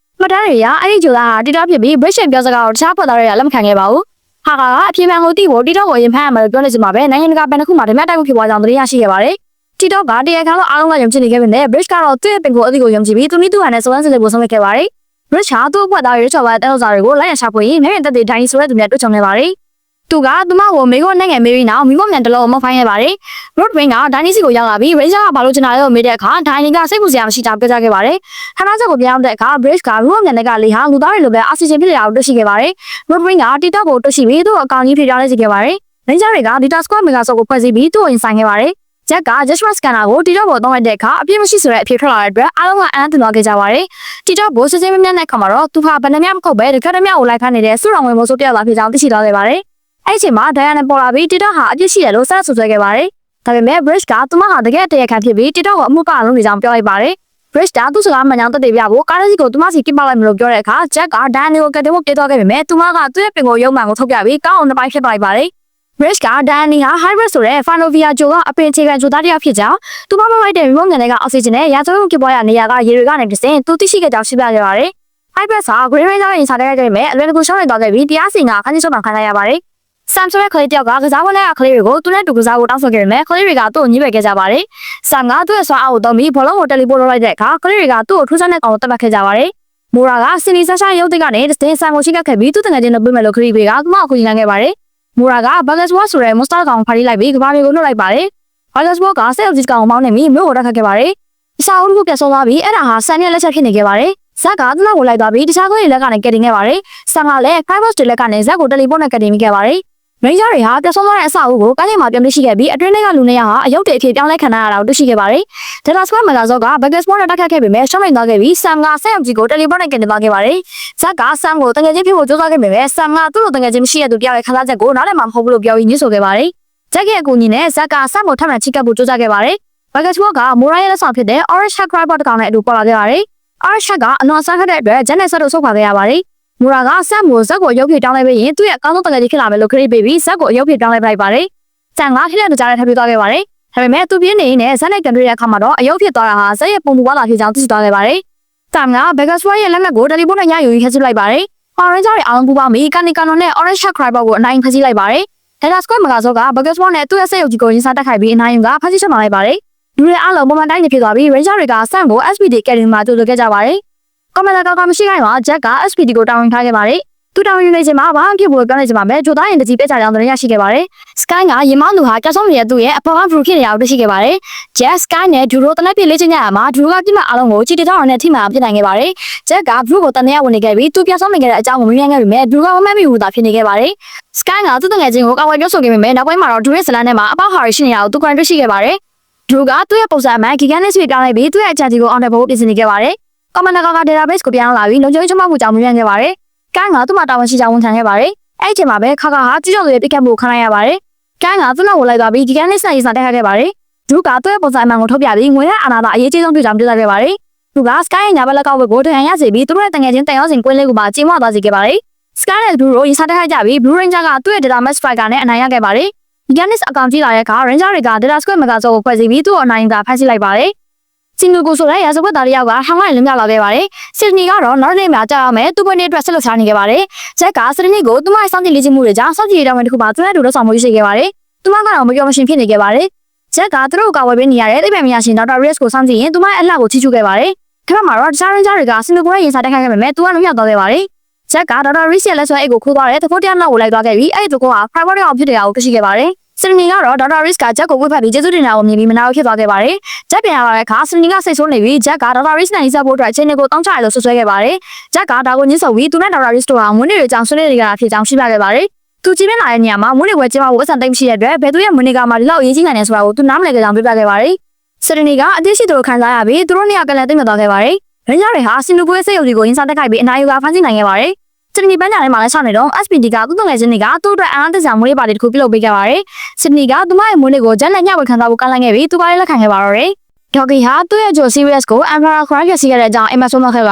ယ်။ Cat ကသူ့ကိုနှစ်သိမ့်ဖို့ကြိုးစားခဲ့ပါတယ်။ Ranger တွေကငိုတက်တဲ့ monster တစ်ကောင်ကိုအနိုင်ယူခဲ့တဲ့အတွက် Grant က Mora ကိုဒေါသထွက်ခဲ့ပါတယ်။ Ranger တွေက Command Center မှာဒီအကြောင်းကိုပြန်ပြောရင်မောနေကြချိန်မှာ Doggy ကသူ့ကိုလှပြောင်းနေထင်ပြီးသူတို့ကိုမောင်းထုတ်ခဲ့ပါတယ်။ Robin က Peggy ကိုအကျွေးလာလောင်းခဲ့ပြီးသူ့အမိုက်ပုံးနဲ့ပြစ်ထည့်လိုက်ချိန်မှာ Peggy ကထီးမောက်ဆန်တစ်ခုကိုတွေ့ရှိခဲ့ပါတယ်။ Emperor Grant ဟာကမ္ဘာမြေကိုကိုယ်တိုင်ရောက်ရှိလာပြီးလူပုံစံပြောင်းလဲထားခဲ့ပါတယ်။ Peggy ကတော့သူ့ရဲ့ကံကောင်းမှုနဲ့ဆောင်းဆိုင်အသစ်ဖွင့်လှစ်ခဲ့ပါတယ်။ Grant က Browin ကိုသူ့ရဲ့ကိုချုပ်တစ်ယောက်လာတွေ့လိုက်မယ်လို့အကြောင်းကြားခဲ့ပါတယ်။ Cat ကထူးဆန်းတဲ့စွမ်းရည်ချက်ပြမှုတစ်ခုကိုထောက်လှမ်းမိပြီးခါက Ranger တွေကိုတွားဆုံလန်းခဲ့ပါတယ်။ Browin ဟာ General Bennett နဲ့တွေ့ဆုံခဲ့ပါတယ်။ Ranger တွေက Peggy စီမှာသတင်းစုံစမ်းနေတော့ Bennett ကသူတို့ရှေ့ပေါ်လာခဲ့ပါတယ်။သူတို့ကိုတိုက်ခိုက်ဖို့လာတာမဟုတ်ပဲ Doggy အတွက်စကားပါလိုက်ကြောင်းပြောကြားခဲ့ပါတယ်။ Database မှာ General Bennett က Doggy ကိုသူတို့တက်ခတ်ဖို့စိန်ခေါ်ခဲ့ပါတယ်။ Doggy ကညှင်းဆိုခဲ့ပြီးသူ့ရဲ့အတိတ်အကြောင်းကိုထုတ်ဖော်ပြခဲ့ပါတယ်။သူ့ရဲ့ဂျို Sirius ကပထမဆုံး SPD အခြေဆိုင်ရာနေရာဖြစ်ပြီး Grant ရဲ့ Tropian Empire ကဝင်ရောက်တက်ခတ်ခဲ့ပါတယ်။ Doggy ဟာသူ့မျိုးဆက်ရဲ့တဦးရီသောအသက်ရှင်ကျန်ရည်သူဖြစ်ခဲ့ပါတယ်။တစ်ချိန်တည်းမှာပဲ Grant က Mutant City ကိုရှောက်သွားနေရေးစက်ရုံကြီးကောင်ကိုခေါ်တော့ပြီးမြို့အနှံ့မှာစွမ်းအင်ကြီးတွေဆက်လုပ်စီခဲ့ပါတယ်။ Ranger တွေကအဲ့ဒါတွေကိုတားဆီးဖို့ကြိုးစားပေမဲ့ခါကသူတို့ကိုရပ်တန့်စေခဲ့ပါတယ်။ Cat က database ကနေနှောက်ရချိန်မှာ Crybot တွေတိုက်ခိုက်မှုခံရပြီး General Bennett ကသူ့မကိုဖမ်းဆီးလိုက်ခဲ့ပါတယ်။ Doggy က Ranger တွေကိုသူ့ဇလန်ရဲ့အရေးကြီးဆုံးပိုင်းကိုပြပြခဲ့ပါတယ်။ Sirius တပ်ပွဲမှာ Bennett ကသူ့ဇနီး Insignia ကိုဖမ်းသွားခဲ့ပြီး Doggy ကသူ့မကိုအချိန်မီမကန်တင်နိုင်ခဲ့ပါဘူး။ ဘိုးကစွမ်းရင်စုတွေကမြို့ကိုဖျက်ဆီးပြနိုင်တဲ့ငလင်တစ်ခုဖန်တီးဖို့ခေချာရှင်းပြခဲ့ပါတယ်။ထိုင်ရမင်းနဲ့ပြန်ရောက်လာတဲ့ IC ကဘီနဲ့ဟာကက်ကိုဖမ်းဆီးကြပြီးဒေါ်ဂီကိုစိန်ခေါ်လက်ကြောင်းသတင်းစကားပါလိုက်ပါတယ်။ဒေါ်ဂီကရင်းချာတွေကိုစုတွေကိုတော်တာစီဖို့အမိန့်ပေးခဲ့ပြီးဂျက်ကခက်ကိုကန်တင်မှုအဖွဲ့ခွန်တဲ့နယ်လို့ကြံပြခဲ့ပေမဲ့ဒေါ်ဂီကသူ့အမိန့်ကိုသာနာခံဖို့ပြောကြားခဲ့ပါတယ်။ဒေါ်ဂီကသူ့ရဲ့ share စီပါကိုယူပြီးခက်လုပ်ပေးထားတဲ့လက်ဆောင်ပထမမောဖာကိုယူကဘီနဲ့ကိုတယောက်တည်းရင်ဆိုင်ဖို့ထောက်ပံ့သွားခဲ့ပါတယ်။ Power Ranger တွေဟာ Data Squad မဂါဇွန်နဲ့ဆက်ရုပ်ကြီးကိုတက်ခိုက်နေချိန်မှာဒေါ်ကီကဘင်းနဲ့ကိုရင်ဆိုင်ခဲ့ပါတယ်။ဘင်းနဲ့ကသူ့ကိုမတက်ခိုက်ခင် Crybus တရားကိုအရင်နိုင်ငတ်မလို့စိန်ခေါ်ခဲ့ပါတယ်။ဒေါ်ကီကခက်လုပ်ပေးထားတဲ့ Petrol Mafia ကိုထုတ်ပြီး Shadow Ranger ဖြစ်ပြောင်းလဲသွားခဲ့ပါတယ်။ Shadow Ranger ဟာ Crybus တရားကိုအလွယ်တကူနိုင်ယူပြီးဘင်းနဲ့ကိုစတင်တက်ခိုက်ခဲ့ပါတယ်။သူကသူ့ရဲ့ဓာတ်နဲ့ခက်ကိုချက်မှန်ထားတဲ့စွမ်းအင်ကိုဖျက်ဆီးပြီးသူ့ကိုလွှတ်စေခဲ့ပါတယ်။ဒီချိန်မှာပဲ Data Squad မဂါဇွန်ကလည်းဆက်ရုပ်ကြီးကိုဖျက်ဆီးနိုင်ခဲ့ပါတယ်။ Shadow Ranger ကဘင်းနဲ့ကိုတရားစီရင်တဲ့အခါဘင်းနဲ့ဟာပြုတ်ဝါများစွာတဲ့ပြည့်ချေချောင်းတွေ့ခဲ့ရပေမဲ့အစင်းရဲ့ပြဿနာနဲ့ပတ်သက်ပြီးတော့ထူးခြားတာပြည့်မရှိချောင်းတွေ့ခဲ့ရပါတယ်။ဒါပေမဲ့တခြားပြည့်နှုတ်တွေအတွက်သူ့ကိုဖမ်းဆီးဆောင်ခဲ့ပါတယ်။ Shadow Ranger ခက်ကိုကက်တင်ပြီးဘေကီအောင်ခေါ်ဆောင်သွားခဲ့ပါတယ်။ဂရဟာမကောင်းဆုံးတစ်ကောင်လို့ထားလာတာကိုခန်းစားမိလိုက်ပါတယ်။ SPD ထိုင်လိုက်ကြမှာဒေါ်ကီဟာ Biscuit Ranger တွေကိုလေ့ကျင့်မိနေခဲ့ပါတယ်။ Shadow Ranger ပြပြောင်းလဲပြီးနောက်သူက Biscuit တစ်ခွက်လုံးကို Red Bull နိုင်ခဲ့ပါတယ်။ကျန်တဲ့တခြားသူတွေက Shadow Ranger ရှိနေပြီလို့သူတို့အေးစစ်စစ်နေလို့ကြပြီလို့တွေ့ထင်ခဲ့ကြပါတယ်။မင်းကြားရဲ့အိပ်ပျော်နေတဲ့အချိန်မှာ Bracket ဆိုတဲ့ Vampire Rat တကောင်ဟာမြို့ကိုတက်ခတ်လာခဲ့ပါတယ်။ဂျက်ကခါခါကိုဦးနေနောက်ခဲ့ပေမဲ့ဒေါ်ကီကသူ့ရဲ့ Distract Call ကိုလွတ်လွတ်ရှုခဲ့ပါတယ်။မင်းကြားတွေကသူ့ကိုဘာလို့မကူညီရလဲလို့မေးတဲ့အခါသူကအလုံးများတယ်လို့သာဖြေခဲ့ပြီးဒီကိစ္စကိုသူတို့ကိုယ်တိုင်ဖြေရှင်းရမယ်လို့အခိုင်အမာပြောကြားခဲ့ပါတယ်။မင်းကြားတွေကဘေကစ်စီကနေတရင်ချက်လက်ရယူခဲ့ပြီးရှင်းအောင်ကျွန်တော်တို့ဆောက်ရှောက်သူ Basket ဆိုသူကိုတွားရောက်ခဲ့ကြပါတယ်။ Dragon ကကျွန်တော်တို့ခိုးယူဖို့ရလာခဲ့ပြီး Backing ကခုခံကာကွယ်ခဲ့ပါတယ်။ Data Squad မဂါဇွန်ကဆက်ယူထောင်တက်ခိုင်းနေချိန်မှာ Dragon ကကျွန်တော်တို့ခိုးယူတော့ပြီးဆက်လက်လာခဲ့ပါတယ်။ဒေါ်ကီက Ranger တွေဆုံးတဲ့နေရာကိုကြည့်နေခဲ့ပေမဲ့ဝေမကူညီခဲ့ပါဘူး။ Discord Ranger တွေဟာသူတို့ဆွမ်းအားတွေအားလုံးကိုစုစည်းပြီးခဏခဏနဲ့ Dragon ကိုနိုင်ခဲ့ပါတယ်။ Ranger တွေကကျွန်တော်တို့ကို Backing စီပြပေးခဲ့ပါတယ်။သူတို့ကခါခါကိုဘာလို့မကူညီခဲ့တယ်လို့မေးတဲ့အခါဒေါ်ကီကသူတို့ကိုယ်တိုင်ပဲ Shadow Ranger ကအလုံးကိုလုံးနိုင်မယ်လို့ပြောနေတာကိုသူကြားခဲ့ကြောင်းသူတို့ဟာဖွဲ့တစ်ဖွဲ့ဖြစ်ပြီးအများနဲ့အသင့်နေတာရှိနေရမယ်လို့သင်ခန်းစာပေးခဲ့ပါတယ်။ Grant ဟာမိုရာကိုစိတ်ပြက်လာပြီးသူ့ကိုနောက်ဆုံးခွင့်နေချိန်ပေးခဲ့ပါတယ်။ SPD ဟာကြောင့်မှာ Biscuit ဟာ Discord ကိုလေ့ကျင့်မိနေခဲ့ပါတယ်။တင်နာသော Sophie ကတော့ထူးခြားစွာဆောက်လာနိုင်ခဲ့ပါတယ်။ Moira က Virgo ဆိုတဲ့ Billion တယောက်ကို Power Ranger ကိုတက်ခိုက်ဖို့ကူညီတောင်းခဲ့ပါတယ်။ Bridge က Sophie ကို comment center ကိုလိုက်ပြခဲ့ပြီးအဲ့ဒီမှာခက်က Database Defense System DBDS အသစ်ကိုလောက်ဆောင်နေခဲ့ပါတယ်။ Virgo က Gorado ဆိုတဲ့ cyborg ကြီးကိုအသက်သွင်းမှုကြံစည်နေခဲ့ပါတယ်။ Sophie ဟာညဘက်မှာ comment center ကိုခိုးဝင်ခဲ့ပြီး DBDS ကိုဝင်ရောက်ကြည့်ရှုခဲ့ပါတယ်။ Discord က Discord ကိုလေ့ကျင့်မိနေတဲ့အချိန်မှာ Virgo က Gorado ကိုထိရောက်ဖို့ Series 1 Processor Hyper Intelligent Acquirer ကိုရှာဖွေရင်း SPD ကိုတက်ခတ်လာခဲ့ပါတယ်။ Ranger တွေကပြောင်းလဲပြီးတက်ခတ်ခဲ့ကြပါတယ်။ Virgo က Sophie ကိုတက်ခိုက်တဲ့အခါ Bridge ကသူမကိုဝယ်ပေးခဲ့ပါတယ်။ Virgo က Broway စီကပေါ်ထားတဲ့စက်ရုပ်ကြီးနဲ့ Database ကိုတက်ခတ်ခဲ့ပါတယ်။ Comment က DBDS ကိုအသက်သွင်းမှုမိတ်ပေးလိုက်ပြီး Database ဟာ Data Comment Crawler အဖြစ်ပြောင်းလဲပြီးပြန်လည်တက်ခတ်ခဲ့ပါတယ်။ Ranger တွေက Data Squad မဂါဇွန်နဲ့ Virgo ရဲ့စက်ကိုနိုင်လက်ပြီးမဲ့ Gorado ပေါ်ထွက်လာခဲ့ပါတယ်။ Ranger တွေက Paris ကိုမြောက်တဲ့က Sophie ဟာ Crabot တယောက်ဖြစ်ကြောင်းသိသွားခဲ့ပါတယ်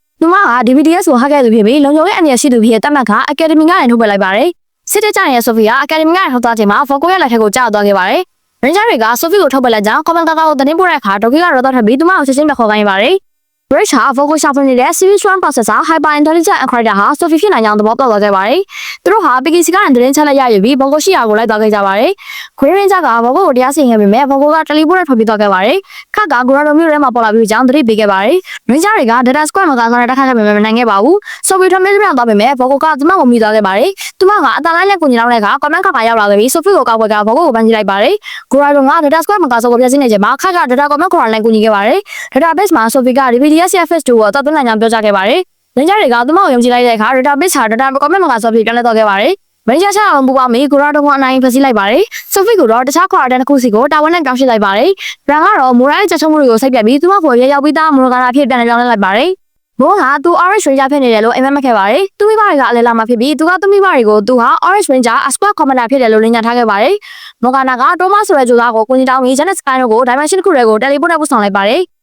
Grace, Zed နဲ့ Aswani တို့ကဘုံကိုသူမိဘတွေချင်းမှာဟန်ဆောင်မှုကိုညီမိခဲ့ကြပါတယ်။အဲ့ဘက်တစ်ခုအတွင်းမှာဘုံက Orange Ranger ဖြစ်ဟန်ဆောင်ဝင်ရောက်ပြီးအရှင်တွေကိုရှုံးလို့သားစီခဲ့တဲ့အတွက် Crybot တွေက Janet Sky တို့ကိုကတ်တင်မို့လိုအပ်တဲ့လက်တော့ကိုယူဆောင်သွားနိုင်ခဲ့ပါတယ်။ဘုံကခါခါကိုအမှန်တမ်းဝန်ခံပြီးနှုတ်ဆက်စာတင်ခဲ့ပါတယ်။ခါခါကဘုံကို Janet Sky ကိုကတ်တင်ဝင်ပြန်ပေးခဲ့ပြီးသူတို့အားလုံးကိုအမေဇာပြန်ခေါ်လာနိုင်ခဲ့ပါတယ်။ခါခါကဘုံရဲ့နှုတ်ဆက်စာကိုလက်မခံခဲ့ပဲဘုံကလည်းသူမိဘတွေကို SPD မှာသူတို့ရဲ့လက်ဆောင်ခဲ့တဲ့တာဝန်ကျမ်းကိုအမှန်တရားကိုခွင့်ပြောခဲ့ပါတယ်။ IC ကစကန်ကိုဘောလုံးယူလာပေးပေမဲ့စကန်ကအလုံးများနေလို့သူ့ကိုမဆက်ခဲ့ပါဘူး။ Ranger တွေဟာ Woodhouse ဆိုတဲ့အနေနဲ့ရှိတဲ့ရာဇဝတ်သားတစ်ကောင်ကို Data Comment မဂါဇွန်ရဲ့အကူအညီနဲ့ဖမ်းဆီးနိုင်ခဲ့ပါတယ်။ Woodhouse ကအသက်ရှူချက်ဟန်ဆောင်ပြီး Sky ကိုတက်ခတ်ခဲ့သူတို့နှစ်ယောက်ခန္ဓာကိုယ်ချင်းလဲလှယ်လိုက်ပါတယ်။ Sky ဟာ Woodhouse ရဲ့ဘာသာပြန်စုပ်ကိုဖျက်ဆီးပြီးအချင်းကားတဲ့ကိုပြစ်ချလိုက်ပါတယ် Sky ကထူးဆန်းစွာပြုမှုနေခဲ့ပါတယ်။ Woodos ကဖျက်ဖို့ကြိုးစားခဲ့ပါတယ်။ Sky က Woodos ကိုချက်ချင်းကုပြဖို့အကြံပြုခဲ့ပါတယ်။ Woodos ကလင်းမြောက်သွားပြီးခန္ဓာကိုယ်ပြန်လဲဖို့ကြိုးစားခဲ့ပေမဲ့တခြား Ranger တွေက Woodos က Sky ကိုတက်ခတ်နေတယ်လို့ထင်ပြီးဝင်ရောက်တားဆီးခဲ့ကြပါတယ်။ Jack က Sky ရဲ့ထူးဆန်းတဲ့အပြုအမူတွေကြောင့်အလျောက်မလာခဲ့ပါတယ်။ Sky ဟာတကွက်ကနေမှခတ်တဲ့ RNC ကိုလက်ခံခဲ့ပါတယ်။ RNC ကသူ့ဟောင်းနေခဲ့ပြီးခါကိုတက်တက်စိတ်အချက်ပေးလိုက်ပါတယ်။ခါရောက်ရှိလာပြီးအမှန်တရားကိုသိရှိသွားက Shadow Ranger ဖြစ်ပြောင်းလဲပြီး Blue Ranger ကိုရေးဆိုင်တက်ခတ်ခဲ့ပါတယ်။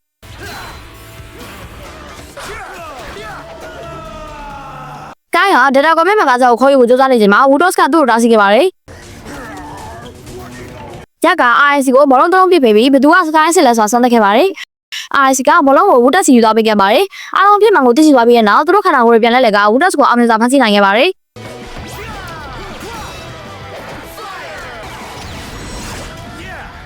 ခါက Jack ကိုလက်ကျင်ရင်မှအနိုင်ယူပြီးဒါသမကတောက်ထပ်ဖို့အရေးကြီးကြောင်းပြောကြားခဲ့ပေမဲ့ Jack ကတော့သဘောမတူခဲ့ပါဘူး။ Empire Grand ဟာအတက်ကကာတာနာဆိုတဲ့ဆာမူရိုင်းလကာကိုပစ်စမကိုခေါ်ဆောင်လာခဲ့ပါတယ်။ခါက Biscuit ကိုဂျပန်နိုင်ငံကျိုလိုကိုလွှတ်လိုက်ရပါတယ်။ခါတာနာကခီးတော်လေးကိုကျွတ်ကြော်သူတွေထင်ပြီးတက်ခတ်ခဲ့ပါတယ်။ Ranger တွေကသူ့ကိုစားတက်ခဲ့ပေမဲ့ခါတာနာကလက်လက်မဲ့နေတဲ့ Jack ကိုတက်ညာပေးခဲ့ပါတယ်။ You are defenseless. ဘလိုဝင်းကခါတာနာကိုလည်းပြပြီး Ranger တွေကကျွတ်ကြော်သူတွေဖြစ်ကြောင်းပြောကဆက်ရုပ်ကြီးတစ်ကောင်ပေးခဲ့ပါတယ်။ဆက်ရုပ်ကြီးကကျွတ်တိုကဖျားเจ้าတွေကိုခွင့်ပြုနေခဲ့ပါတယ်။ခက်ကကွန်မန်ဒါခါကို database ကိုကျွတ်တိုကိုရွှေ့ပြောင်းလိုက်ရင် New York City ဟာကောက်ကွက်မဲ့ဖြစ်သွားလိမ့်မယ်လို့သတိပေးခဲ့ပေမဲ့ဟာကာက Grand ကိုကွာပြေပေါ်မှာချစ်ကိုယူဝင်မပေးနိုင်ဘူးဆုံးဖြတ်ခဲ့ပါတယ်။ Ranger တွေက Data Runner တွေကိုခေါ်ယူပြီးဆက်ရုပ်ကြီးကိုတက်ခတ်ခဲ့ပါတယ်။ I'll aim for the drawer. I can't hit him. Whoa! I'm hit. ဟာက Ranger တွေကိုသူတို့ရဲ့ shot တွေကဆွဲနေပေးဖို့ base ကိုပြန်လာခဲ့ပြီး Data ကွန်မန့်မကစားကိုခွင့်စီကဆက်ရုပ်ကြီးကိုတက်ခတ်ခဲ့ပါတယ်။ခါက Jack ကိုခါနာနာလောက်ခံခဲ့ပါတယ်။ Jack ကခါနာနာကိုအနိုင်ယူဖို့ Shadow Saber ကိုတောင်းဆိုခဲ့ပြီးခါကလည်းပေးလိုက်ပါတယ်။ဒီချိန်ထဲမှာပဲ Cyber ကကောက်ဝဲမဲ့နေတဲ့ New York City မှာ Area ကိုခွင့်ယူနေခဲ့ပါတယ်။ Jack ကခါနာနာကိုရှာဖို့တွေ့ရှိပြီး Grand ကသူ့ကိုလက်စားနိုင်ကြောင်းရှင်းပြဖို့ကြိုးစားခဲ့ပေမဲ့ခါနာနာကမယုံကြည်ပဲတိုက်ပွဲကသာအမှန်တရားကိုဖော်ထုတ်နိုင်မယ်လို့ဆိုပါတယ်။ Jack ကခါနာနာနဲ့တိုက်ခိုက်ပြီးအနိုင်ရရှိခဲ့ပါတယ်။သူကခါနာနာကိုရရှိရတဲ့ကအပြစ်မရှိတောင်းလို့ရှိခဲ့ရပါတယ်။ခါနာနာက Jack ကိုချီချူပြီးသူ့ရဲ့ Chelsea ကိုပြန်သွားခဲ့ပါတယ်။ SPD ထားကြောင့် New York City ကိုပြန်ရတဲ့အခါခမက်ကကသူတို့ကြိုကိုသွားနေတော့ Grand က Adrian ကိုခွင့်ယူသွားကြောင်းသိပေးခဲ့ပါတယ်။ Jack ကခမနာကကိုတွေ့ဆုံပြီး Shadow Saber တွေ့ရလို့ဝမ်းသာကြောင်းပြောခဲ့ပါတယ်။ဒါပေမဲ့ခါကသူပေးလိုက်တဲ့ Shadow Saber ဒါဟာတာမန်ဒါလက်ဆောင်တာဖြစ်ကြောင်း Jack ဟာသူ့ရဲ့ကိုယ်ပိုင်ရေးချင်းနဲ့နိုင်ရခဲ့တာဖြစ်ကြောင်းပြောကြားလိုက်ပါတယ်။ SPD ထားကြောင့်လူတိုင်းကအမြင့်ဆုံးတက်မှု follower Buddy ရဲ့လာဆက်စင်းမှုကိုပြင်ဆင်နေကြပါတယ်။ Buddy ဟာ Ranger တွေရဲ့လောက်ဆောင်မှုကိုသဘောမကျခဲ့ပဲသူတို့ရဲ့ဆက်ရုပ်ကြီးဟာအမျိုးရဲကိုဝင်ခွင့်မရသိဘူးလို့ဝေဖန်ခဲ့ပါတယ်။ Buddy က Ranger တွေကိုအဖွက်ခွဲပြီးတာဝန်ထမ်းဆောင်စေချင်ပေမဲ့ခါကဒါဟာအနေနဲ့လို့လည်းလို့ယူဆပြီးညှိဆို့ခဲ့ပါတယ်။ရတဲ့အနေနဲ့ Buddy ကခါကိုရတုကနေရရေးဆက်လက်ပါတယ်။ Buddy က Jack Sky နဲ့ Bish တို့ကိုသူတို့ရဲ့နာမည်အစားအယောင်တွေနဲ့ခေါ်ပေါ်ပြီးစွမ်းရည်လိုင်းတစ်ခုကိုသွားဆွေးဖို့လုပ်လိုက်ပါတယ်။အဲ့ဒီနေရာမှာသူတို့ဟာ Emperor Grand နဲ့တွေ့ဆုံပြီးအလွယ်တကူရှုံးနိမ့်သွားခဲ့ပါတယ်။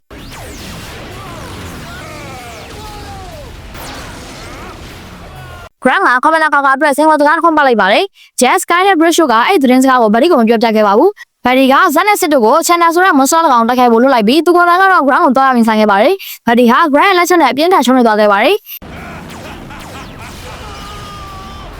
Jack ကခါကို Grand စစ်ကောင်မှုကြောင်းကိုတောက်ပြခဲ့ပါတယ်။ခါကခါစီကနေပစ္စည်းတစ်ခုရင်ဆောင်သွားခဲ့ပါတယ်။ဇက်နဲ့စစ်တို့က Channel ကိုအနိုင်ဖျက်သိမ်းနိုင်ခဲ့ပါတယ်။တစ်ဖက်မှာတော့ခါဟာသူ့ရဲ့ ADB နဲ့ရောက်ရှိလာပြီး Shadow Ranger ဖြစ်ပြောင်းတဲ့က Grand နဲ့တိုက်ခတ်ခဲ့ပါတယ်။ကျန်တဲ့ Ranger တွေရောက်ရှိလာတဲ့အခါ Buddy ကခါအမိတ်မနာခံမှုလို့ဒေါသထွက်ခဲ့ပေမဲ့ Jack ကခါသာအမိတ်နာခံခဲ့ရင် Buddy ကိုမတက်ရက်နေမှာမဟုတ်ဘူးလို့ပြန်လည်ချေပခဲ့ပါတော့တယ်။ Shadow Ranger နဲ့ Grand တို့ရဲ့တိုက်ပွဲပြီးမှ Grand ကဒီတစ်ခါတော့သူနိုင်ကြောင်းဝန်ခံပြီးတောက်ကွယ်သွားခဲ့ပါတယ်။ Shadow Ranger ဟာကျန်တဲ့ Ranger တွေနဲ့ Supreme Commander Buddy စီကိုပြန်လာခဲ့ပါတယ်။ SPD. Supreme Commander Buddy ကလည်းမဖြစ်မနေ SPD အတွက်အောင်ပွဲခံကြွကြော်တာနဲ့ပေါဝင်ခဲ့ရပါတယ်။နောက်ပိုင်းမှာတော့ Commander Kaga ကိုယာရုပြန်လည်ခန့်အပ်ခဲ့ပါတယ်။ Supreme Commander Buddy ကလည်း SPD ကနေပြန်လည်ထွက်ခွာသွားပြီး Commander Kaga ကိုသူနောက်ထပ်ဝင်မဆက်ဖက်တော့ကြောင်းနဲ့ကဘာမျိုးကိုသူ့အပေါ်မှာယုံကြည်စိတ်ချကြောင်းပြောကြားခဲ့ပါတယ်။ Supreme Commander Buddy ထွက်သွားတာနဲ့အားလုံးကပြုံးမြော်သွားကြပါတယ်။ Commander Kaga ကတော့သူ့ရဲ့ပုံမှန်အတိုင်း Biscuit ကိုလေ့ကျင့်သွားလို့ဟောက်လိုက်ပါတော့တယ်။ဘုံက Ranger တွေကိုအော်မက်ဆနာစီကိုအရေးတကြီးခေါ်လာခဲ့ပါတယ်။သူကရှီဟောင်းတန်မြင့်မှုတွေကိုနားထောင်ဖို့ရေဒီယိုလက်ခံစက်တစ်ခုတိစောက်ခဲ့ရမှာအနာဂတ်ကနေ Trobrian တွေကကဘာမျိုးကိုကျူးကျော်မဲ့အကြောင်းသတိပေးချက်တစ်ခုမြင်မျောလိမ့်မယ်ကြားရှိခဲ့ကြောင်းပြပြခဲ့ပါတယ်။ တက်ကဒါကိုမယုံကြည်ခဲ့ပေမဲ့ Commander Kaga ကတော့အလေးနဲ့ထားခဲ့ပါတယ်။သူတို့စကားပြောနေစမှာပဲတောက်ပေါက်နေတဲ့အဖြူအောင်လင်းလုံးလေးတစ်လုံးဟာ Commander စနာလေးကိုမသူ့ဘက်သတိမထားမိလိုက်ပဲဝင်ရောက်ဝဲပြနေခဲ့ပါတယ်။မကြခင်မှာပဲ Shorty ဆိုတဲ့ monster တစ်ကောင်တက်ခိုက်လာခဲ့ပါတယ်။အနာဂတ်ကသတိပေးချက်ကြောင့်စစ်လှုပ်ရှားနေတဲ့ဇက်ဟာမော်ဂါနိုနဲ့ရင်ဆိုင်တက်ခိုက်ခဲ့ပြီးရှုံးနိမ့်သွားခဲ့ပါတယ်။ ကျန်တဲ့ Ranger တွေကလည်း Shorty ကိုရင်ဆိုင်တက်ခိုက်ရမှာအခက်တွေ့နေခဲ့ပါတယ်။ခက်ကဇော့တွေကိုလွတ်လိုက်ပြီးတိုက်ပွဲကပိုပြီးပြင်းထန်လာခဲ့ပါတယ်။ Shadow Ranger ပေါ်လာပြီး Ranger တွေကိုဆက်ရက်ကိုတောင်းဝင်ခိုင်းကသူက Shorty ကိုရင်ဆိုင်တက်ခိုက်ခဲ့ပါတယ်။ Ranger တွေကသူတို့ရဲ့ဇော့တွေကနေနစ်ဆင်သွားခဲ့ရပါတယ်။ သူ တို့အားလုံးမီရီမောမှာမိုကာနာကိုပြန်လာတက်ခိုက်ခဲ့ပြီး Shadow Ranger က Shorty ကိုနိုင်လိုက်ပါတယ် ဒါပေမဲ့မိုကာနာကထိန်းချုပ်ကရိယာတစ်ခုကိုအသက်သွင်းလိုက်ရမှာ Ranger တွေအန်းတင်သွားလာအောင်ပဲမိဘတွေကအာကာသလေးကိုပြစ်လွတ်သွားခဲ့ပါတယ် Ranger တွေကမိုကာနာနဲ့ Shorty ကိုကန်နီကန်နဲ့ပြစ်လွတ်လိုက်ပေမဲ့နောက်ထပ် monster တစ်ကောင်ပေါ်လာပြီးအဲ့ဒီပြစ်ချက်ကိုကြားပြတ်ကကွယ်လိုက်ပါတယ်သူကတော့ Shorty ရဲ့အကိုစကြဝဠာမှာအလိုရှိဆုံးရာဇဝတ်သား Devastation ပဲဖြစ်ပါတယ် Ranger တွေဟာမိုကာနာနဲ့ monster နှစ်ကောင်ကိုရင်ဆိုင်တက်ခိုက်ခဲ့ရပြီး Shadow Ranger ဝင်ကူတာတော့မှအပြတ်အသက်ရှုံးနေသွားခဲ့ပါတယ် Let's go. ကွန်မန်နာခါကနဲ့ခတ်တို့ဟာ data comment မှာကစားနေတဲ့အတူတိုက်ပွဲလေးကိုဝင်လာခဲ့ပါတယ်။အဲ့ဒီအချိန်မှာပဲစပိန်ကနေ Zoffy ပြောင်းလဲသွားတဲ့ရင်အစ်စ်တစီအန်းအသစ်မရောက်ရှိလာခဲ့ပါတယ်။အဲ့ဒီ Zon ဟာ SPD ကရင်ဖြစ်လို့ Ranger တွေအန်းသွားခဲ့ပါတယ်။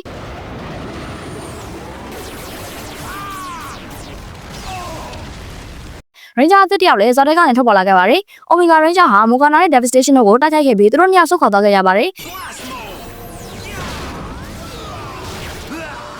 Omega Ranger ကသူ့ရဲ့ပုံမှန်တဲ့လိုင်းကိုမပေါ်ထုတ်ပဲအလင်းလောင်းတစ်လုံးမျိုးပြောင်းလဲပြီးကြောက်ွယ်သွားခဲ့ပါတယ်။ Katas တွေဌာနချုပ်ကိုပြန်ရောက်လာတဲ့အခါအလင်းလောင်းက comment center ထဲကိုဝင်လာပြီး Omega Ranger အဖြစ်ပြန်လည်ပြောင်းလဲသွားကသူဟာအနာဂတ်ကလာတာဖြစ်ကြောင်းဖွင့်ပြလိုက်ပါတော့တယ်။ Omega Ranger က B-Square ရဲ့နည်းပညာတွေဟာ Morgana ကိုနိုင်ဖို့လောလောမှုမရှိဘူးလို့ပြောကြားခဲ့ပါတယ်။သူက Morgana ကိုသူတယောက်ပဲရင်ဆိုင်နိုင်ကြောင်းကြောက်လွန်ထုတ်ခဲ့ပါတယ်။ Katas တွေကသူ့ရဲ့မာနကြီးမှုကြောင့်စိတ်ဆိုးပြီးသူ့ကိုတယောက်ထဲတောင်းခွင့်ပြုလိုက်ပါတယ်။ Omega Ranger ဟာ Morgana နဲ့ Devastation တို့ကိုတယောက်ထဲရင်ဆိုင်ခဲ့ပေမဲ့သူပြင်တော့မလွယ်ကူခဲ့ပါဘူး။ Devastation ကသူ့ရဲ့ Cycle of Fury ဆိုတဲ့တိုက်ကွက်နဲ့ Omega Ranger ကိုအားနဲ့သွားစီခဲ့ပါတယ်။ Ranger တွေကစီကဖောက်ပြပြီးတိုက်ပွဲတွေကိုဝင်ရောက်ကူညီခဲ့ပါတယ်။ Devastation ကသူတို့ကိုပါ Cycle of Fury နဲ့ဖမ်းချုပ်ခဲ့ပေမဲ့ Ranger တွေကအဲ့ဆွဲရင်ကိုဖျက်ဆီးနိုင်ခဲ့တာကြောင့် Omega Ranger ကအထိကြီးသွားခဲ့ပါတယ်။ Devastation ကဆက်ရုပ်ကြီးတစ်ကောင်နဲ့ကိုဝင်သွားတဲ့အခါ Jet က Data Squad Megazord ကို Omega Max Cycle ပေါ်မှာစီးနှင်းစေပြီးအရှိန်မြင့်ကဆက်ရုပ်ကြီးကိုအနိုင်ဖျက်ဆီးနိုင်ခဲ့ပါတယ်။ Omega Ranger ကလည်းသူတို့မရှိဘဲမနိုင်ဘူးလို့ဝန်ခံခဲ့ပါတယ်။သူတို့ Omega Ranger ကိုအနာဂတ်စီပြန်ဖို့ကိုနီးလမ်းမရှာမချင်းသူဟာဌာနချုပ်မှာပဲအလင်းလုံးဘွားနဲ့နေထိုင်ခဲ့ပါတယ်။နောက်ဆုံးမှာတော့သူဟာအရင်က SPD မှာနေထိုင်ခဲ့မှုကြောင့်လည်းသူတို့သိခဲ့တဲ့ Sam ဆိုတဲ့ကလေးငယ်လာဖြစ်ကြောင်းဖော်ပြလိုက်ပါတယ်။ Commander Kaka က Sam Omega Ranger ကိုပဲအထူးတလဲခေါ်ယူဆက်ဆံနေတဲ့အတွက် Janet Curtis တွေကမနာလိုဖြစ်နေခဲ့ကြပါတယ်။ Morgana ကမအောင်မြင်တဲ့မြင်လက်စရာ Masticon ကိုတကယ်မော်ဒုတ်တန်တစ်ချောင်းပေးခဲ့ပါတယ်။ Curtis တွေကတပြားမှုတစ်ခုကိုလိုက်လံစုံစမ်းရင် Bridge ကမျက်စိနဲ့မမြင်ရတဲ့ monster တစ်ကောင် Masticon ရဲ့လက်ထောက် AI နဲ့တိုက်ခိုက်ပြီးဖမ်းဆီးနိုင်ခဲ့ပါတယ်။ Bridge ရဲ့မနာစကားပြောစစ်ဆေးမြင်မှုကြောင့် AI က Masticon အကြောင်းဖွင့်ပြောလိုက်ရပါတယ်။ Commander Kaka က Sam တယောက်တည်းကိုသာ Mystico ရဲ့မျက်လက်ဝဲစီကို Undercover သွားရောက်စုံစမ်းနိုင်ခဲ့ပါတယ်။မနာလိုဖြစ်နေတဲ့ B-Squad ကတော့ဘက်ကအနေနဲ့ခိုးကြောင်ခိုးဝါလိုက်သွားခဲ့ကြပါတယ်။ Fit က Mystico ရဲ့လက်ထောက်ပြချထားပြီးအလောက်ရသွားခဲ့ပါတယ်။ Morgana ကစစ်မှန်သိရှိသွားပြီး Mystico ကသူမကိုမန်နန်နဲ့ထိန်းချုပ်လိုက်ပါတယ်။ဝက်ဆက်တင်တဲ့က Mystico ကစစ်နဲ့သိပ္ပံပညာရှင် Dr. Helen Tyler Jones တို့ကိုပျောက်ကွယ်သွားအောင်လုပ်လိုက်ပါတယ်။ Sam က Omega Ranger ဖြစ်ပြောင်းလဲပြီးဝက်ဆက်တင်ခဲ့သလိုတခြား Curtis တွေလည်းဝင်ရောက်တိုက်ခိုက်ခဲ့ကြပါတယ်။ Bridge ကစစ်ကို Morphle ဖို့အော်ပြောလိုက်တဲ့အခါသူမ Morphle လိုက်တာနဲ့မန်နန်ကျင်းစာကပျောက်သွားခဲ့ပါတယ်။ Mystico က Brute ဝင်ပစ်လိုက်တဲ့ဆက်ရုပ်ကြီးတွေကိုဝင်ပြီးထွက်ပြေးခဲ့ပါတယ်။ Cat က Megazord နှစ်ခုကိုပေါင်းစပ်ထားတဲ့ Data Max Megazord အသစ်ကိုမိတ်ဆက်ပေးလိုက်ပါတယ်။ Ranger တွေကအဲ့ဒါကိုအသုံးပြုပြီး Mystico ကိုနိုင်ဖမ်းဆီးလိုက်ပါတယ်။ Curtis တွေဌာနချုပ်ကိုပြောင်းတဲ့အခါ Commander Kaka ကအမိတ်မနာခံတဲ့အတွက်သူတို့ကိုပြင်းပြင်းထန်ထန်စပူခဲ့ပါတယ်။ Curtis တွေကသူတို့ဟာSamကိုဦးစားပေးတဲ့အတွက်မနာလိုဖြစ်ခဲ့ကြောင်းဝန်ခံခဲ့ကြပါတယ်။ Commander Kaka က Sam ဟာပြစ္ဆုတ်ပန်တဲ့အသားကျအောင်သူကူညီပေးနေရတာဖြစ်ကြောင်းသူတို့အားလုံးဟာသူ့ရဲ့အဖွဲ့ဖြစ်ကြောင်းရှင်းပြခဲ့ပါတယ်။ ခန့်နဲ့ဘုံတို့ဟာ Jet အတွက် Battleizer အသစ်တစ်ခုကိုတီထွင်နေခဲ့ကြပါတယ်။ B-Squad ဟာအရင်ကအနိုင်ယူပြီးသား monster တွေဖြစ်တဲ့ Rhinus, Hydrus နဲ့ Burgess-Ward တို့ရဲ့ပုံတူပွားတွေနဲ့ရင်ဆိုင်တက်ခတ်ခဲ့ရပါတယ်။ Sky က Battleizer ဟာ Red Ranger အတွက်ပဲဖြစ်တဲ့အတွက်စိတ်ပျက်သွားခဲ့ပါတယ်။ Commander Kaka က Sky ကိုမာလော့ဆိုတဲ့အကျဉ်းသားတစ်ယောက်ကိုတော့စစ်ဆေးခိုင်းခဲ့ပါတယ်။မာလော့ဟာအရေးပြန်ဟန်တဲ့မျက်နှာပြင်တွေကတစ်ဆင့်ထွက်ပြေးနိုင်စွမ်းရှိပါတယ်။မာလော့ကတရခါ Slide ဆိုတဲ့ပုံတူပွားရာဇဝတ်သားဖြစ်ကြောင်း Sky ကိုပြပြခဲ့ပါတယ်။ Ranger တွေဟာ Slide ကိုရင်ဆိုင်တက်ခတ်ခဲ့ကြပါတယ်။ Slide က Devastation ပါဝင် monster မျိုးစုံဖြစ်တောင်းလဲတက်ခတ်ခဲ့ပါတယ်။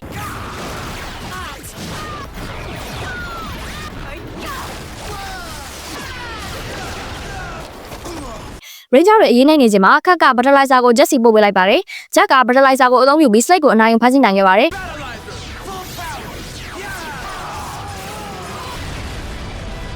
နောက်ပိုင်းမှာ Sky ဟာမာလော့နဲ့လှုပ်ထားတဲ့သဘောတူညီချက်အတိုင်းသူ့စီကိုပြန်သွားခဲ့ရပါတယ်။မာလော့ကသူ့ရဲ့အဝမ်းနဲ့ဆုံးမတရားကိုစုဆောင်းနေတယ်လို့ပြောတဲ့အခါ Sky ကသူ့အဖေတည်ဆုံးခဲ့တဲ့နေ့အကြောင်းကိုဝမ်းနဲ့စွာနဲ့ပြပြခဲ့ရပါတယ်။ He saved dozens of people.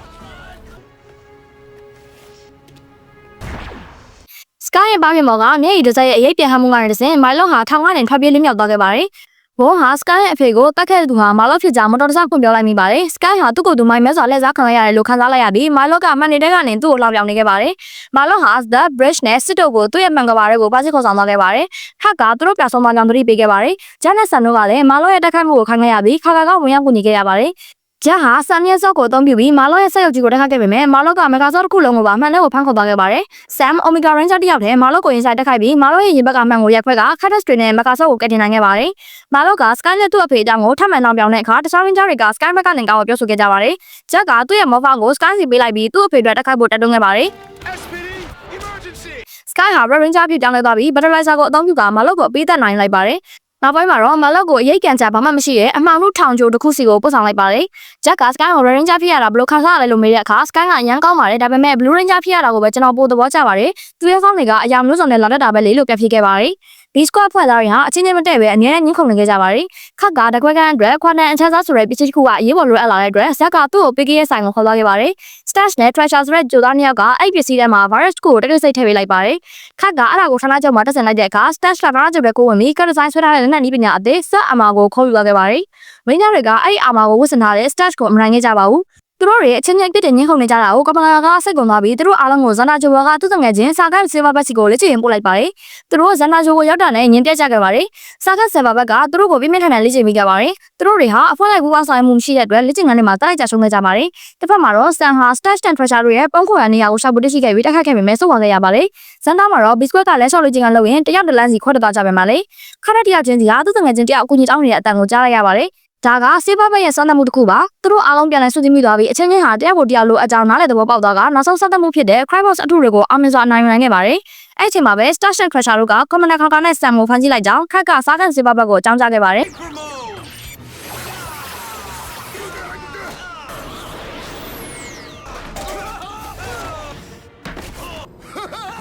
်စားကန်စေးပါဘက်က B-Squad ကိုသူတို့ဆွတ်လေးချင်အောင်မြင်တော့ဖြစ်ကြောင်းပြောပြီးဆွတ်နည်းပညာအသစ်နဲ့ရင်ကိုပေးရလိုက်ပါတယ်Ranger တွေဟာကဘာမြေကိုချက်ချင်းပြန်လာပြီးသူတို့ရဲ့ဆော့မှုအသစ်ကိုအသုံးပြုကဟာကောင်နဲ့ဆမ်ကိုကတ်တင်ခဲ့ပါတယ်။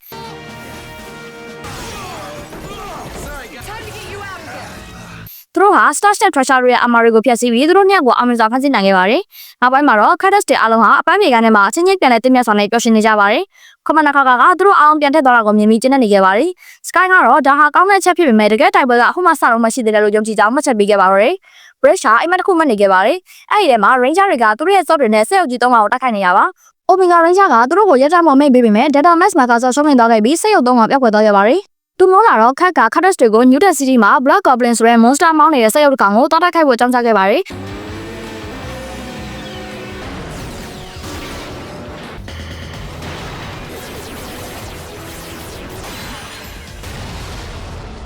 သူတို့အဲ့ဒီဆက်ရုပ်ကိုအနိုင်ယူပြီးဌာနချုပ်ကိုပြန်ရောက်လာတဲ့အခါ Bridge က Jack ကိုအိမ်မက်ထက်မှ3ကအပြင်မှာတစ်ကောင်တွေ့တာထူးဆန်းတယ်လို့ပြောပေမဲ့ Jack ကဒါ SPD ရဲ့ပုံမှန်အလုပ်ပဲလို့ပြန်ပြောခဲ့တယ်။မကြခင်မှာပဲသူတို့ 1R ဆိုတဲ့နောက်တစ်ကောင်ကိုထပ်ပြီးတော့တက်ခတ်ရပြန်ပါတယ်။ Bridge ကအိမ်မက်ထဲမှာပါတက်ခတ်နေရလို့အញ្ញမ်းပင်မဲ့နေခဲ့ပါတယ်။ Commander Kaka ကသူ့ကိုပြစ်တင်ပေမဲ့ Bridge ကသူ့ကိုစုစုပေါင်း9အောင်တက်ခတ်ရတယ်လို့ရှင်းပြခဲ့ပါတယ်။အဲ့ဒီချိန်မှာပဲခက်က Bridge ရဲ့အိမ်မက်ထဲကဆက်ရုပ်3ကောင်နဲ့ပုံစံတူတွေက Alpha 5 Jet Snake ကိုတက်ခတ်သွားကြောင်းအတည်ပြုလိုက်ပါတယ်။သူတို့ Saber Head ဆိုတဲ့နောက်ထပ်ဆက်ရုပ်တစ်ကောင်ကိုတက်ခိုက်နိုင်ပြီးတဲ့နောက် Bridge ကအိမ်မက်ထပ်မပြန်ပါတယ်။ဒီတစ်ခါတော့ဆက်ရုပ်3ပါပဲရာဇဝတ်ကောင်3ယောက်နဲ့တွေ့ပြီးသူနိုးလာတဲ့တရားရက်ထွက်သွားတော့တယ်။ Bridge Granger ဟာအိမ်မက်ထက်ကရာဇဝတ်ကောင်3ယောက်နဲ့တကယ်တွေ့ပြီးတက်ခတ်ခဲ့ပါတယ်။ Group Wing က Blue Hatch တွေနဲ့ Orange Hatch တွေကိုလွှတ်လိုက်လို့သူအရေးလိုက်နေချိန်မှာတခြား Ranger တွေကရောက်လာကူညီပါတယ်။ Omega Ranger ကရာဇဝတ်ကောင်3ယောက်နောက်လိုက်သွားပြီးကျန်တဲ့သူတွေကဆွတ်မှုနဲ့တက်ခတ်ခဲ့ကြပါတယ်။ခက်က Soft Fire အသစ်တွေကိုလွှတ်လိုက်ပြီးအဲ့ဒါတွေကဆွတ်မကဆော့အသစ်ဖြစ်ပြောင်းဆက်သွားပါတယ်။ Ranger တွေဟာအဲ့ဒီမကဆော့နဲ့ဆက်ရုပ်3အောင်လုံးကိုအာကာသထဲထိလိုက်လိုက်ပြီးအောင်မြင်စွာဖျက်ဆီးနိုင်ခဲ့ပါတယ်။ Janet Sky တို့ဟာတနက်ပြစ်လေးချင်ခွေမှာဘသူ monster ကိုအရင်ပြစ်နိုင်လဲဆိုတာအပြိုင်ဆိုင်လုပ်နေကြပါတယ်။အဲ့ဒီအချိန်မှာခက်က Jack ကိုဆက်သွယ်လာပြီးနောက်ထပ် Drago တကောင်မြို့ထဲမှာပေါ်လာပြီးဖြစ်ကြောင်းကြောင်းကြားလိုက်ပါတယ်။ Sky နဲ့ Jack တို့ဟာချက်ချင်းအသွင်ပြောင်းလဲပြီး Janet Ranger တွေနဲ့အတူသူတို့ရဲ့ Data Runner တွေတဲကိုရောက်သွားခဲ့ပါတယ်။ Ranger တွေက Mega Sword ကိုအမြန်ဖွဲ့စည်းပြီး Drago ကိုတိုက်ခိုက်ခဲ့ကြပါတယ်။ဒါပေမဲ့တိုက်ပွဲကအဆင်မပြေခဲ့ပဲ Drago ဟာထွက်ပြေးလွတ်မြောက်သွားခဲ့ပါတယ်။ Curtis တွေဌာနချုပ်ကိုပြန်ရောက်လာပြီး Combat Center ထဲဝင်လာတဲ့အခါ Commander Kaka နဲ့ခတ်တို့ကသူတို့ရှိနေတာကိုသတိမထားပြီးပဲလှုပ်ဆောင်နေခဲ့ကြပါတယ်။ Bridge ကသူတို့အဆုမခံရတဲ့အတွက်အောင်းနေခဲ့ပါတယ်။ Commander Kaka ကအောက်ကကဲတစ်ခုကဘာနေစီကိုဥတီလာနေကြောင်းနဲ့ဒါဟာမြို့ကိုကြီးမားပြီးပျက်စီးမှုတွေဖြစ်စေနိုင်ကြောင်းသူတို့ကိုပြောပြခဲ့ပါတယ်။ Commander Kaka က Curtis တွေကိုအောက်ကကဲရဲ့လမ်းကြောင်းကိုသိရှိနိုင်ဖို့ Professor Kiribros ကိုတောက်တဆောင်နိုင်ခဲ့ပါတယ်။ Curtis တွေဟာ Professor Kiribros ရဲ့နက်ခတ်တာယာကြီးစခန်းကိုရောက်လာပြီးအောက်ကကဲအကြောင်းကိုမေးမြန်းခဲ့ကြပါတယ်။ Professor Kiribros ကအောက်ကကဲဟာကဘာမျိုးကိုမထိမိခင်မှာလမ်းကြောင်းပြောင်းတော့မှာဖြစ်ကြောင်း Curtis တွေကိုအာမခံခဲ့ပါတယ်။ Bridge ကလွဲလို့ကျန်တဲ့သူတွေအားလုံးစစ်တပ်သားရသွားခဲ့ကြပါတယ်။ Bridge က Professor Kiribros ရဲ့အငွေ့တက်ကိုစစ်စစ်ကြည့်လိုက်တဲ့အခါသူဟာ monster တစ်ကောင်ဖြစ်နေကြောင်းတွေ့ရှိသွားခဲ့ပါတယ်။ Kiribros ကသူ့ရဲ့စကားနဲ့ကနေထွက်ခွာသွားခဲ့ပြီး Curtis တွေကသူ့ကိုရင်ဆိုင်ခဲ့ကြပါတယ် Kiri Bros ကသူဟာ crop ဖြစ်ကြောင်းဖွင့်ရလိုက်ပြီးဥပဒေကိုကဘာမြေနဲ့တိုက်မိအောင်လည်းကြောင်းတင်တာသူကိုယ်တိုင်ဖြစ်ကြောင်းဝန်ခံခဲ့ပါတယ်။ Cadets တွေဟာဆွမ်းမှုဖြစ်ပြောင်းလဲလိုက်ပြီး Crybos အများပြားနဲ့ Blue Hats နောက်ကောင်ပါတိုက်ခိုက်ခဲ့ကြပါတယ်။ Blue Ranger နဲ့ Red Ranger တို့ပူးပေါင်းလို့ဆောင်ပြီး Crow ကိုဖမ်းဆီးနိုင်ခဲ့ပါတယ်။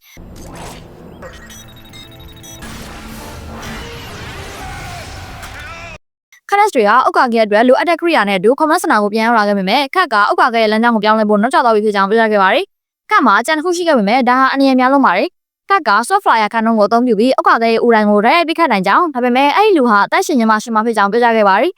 Sky နဲ့ Jet တို့နှစ်ယောက်စလုံးရှစ်ထွက်ပြီးဒီတောင်ဝင်အတွက်အပြိုင်ဆိုင်နောက်ဆိုခဲ့ကြပါတယ်။ Sky ဟာသူဟာပိုတော်တဲ့ pilot ဖြစ်ကြောင်း Jet ကတော့သူကပိုတဲ့တက်လက်သမားဖြစ်ကြောင်းအသီးသီးညှင်းခုန်ပြကြပါတယ်။ Commander Kaka က Sky ဟာ pilot ဖြစ်ဖို့အတွက်ကြောင့်ရှိတဲ့အတွက်သူ့ကိုဒီတောင်ကိုပေးရလိုက်ခြင်းအပြင်အငင်းခုန်ကိုအဆုံးသတ်လိုက်ပါတယ်။ Ranger တွေဟာသူတို့ရဲ့တက်ဆိုင်တာဝန်တွေစီကိုထောက်ခွာသွားခဲ့ကြပါတယ်။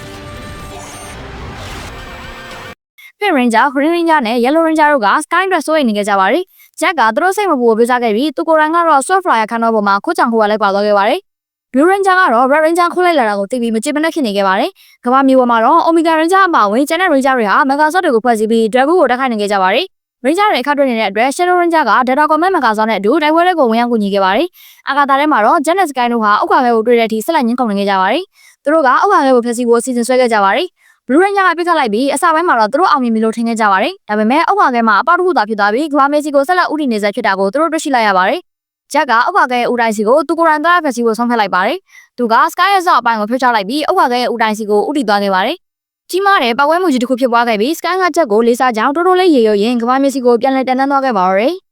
ကျန်တဲ့ Ranger တွေ Drago ကိုအနိုင်မတက်နိုင်သေးခင်မှာပဲ Blue Ranger ကရောက်ရှိလာခဲ့ပါတယ်။ Sky ကဥက္ကာခဲကိုဖျက်ဆီးနိုင်ခဲ့ပြီဖြစ်ကြောင်းဒါပေမဲ့ Red Ranger အသက်မရှိနိုင်ခဲ့ကြောင်းသတင်းပို့လိုက်ပါတယ်။ Ranger တွေအားလုံးတုံ့လောက်သွားခဲ့ကြပါတယ်။ Sky က Jet ကိုစား Drago ကိုအနိုင်ယူဖို့တိုက်ခိုက်ခဲ့ပါတယ်။ Ranger တွေကသူတို့ရဲ့စွမ်းအားအလုံးကိုတောက်ပြခဲ့ပေမဲ့ Drago ကိုမနိုင်သေးပါဘူး။အဲ့ဒီအချိန်မှာပဲ Red Ranger ကပြန်လည်ပေါ်ထွက်လာတဲ့အတွက် Ranger တွေအားလုံးအံ့အားသင့်ပြီးတုံ့လောက်သွားခဲ့ကြပါတယ်။ Ranger တွေအားလုံးရဲ့ပူးပေါင်းစွမ်းအားနဲ့ Drago ကိုဖျက်ဆီးနိုင်ခဲ့ပါတယ်။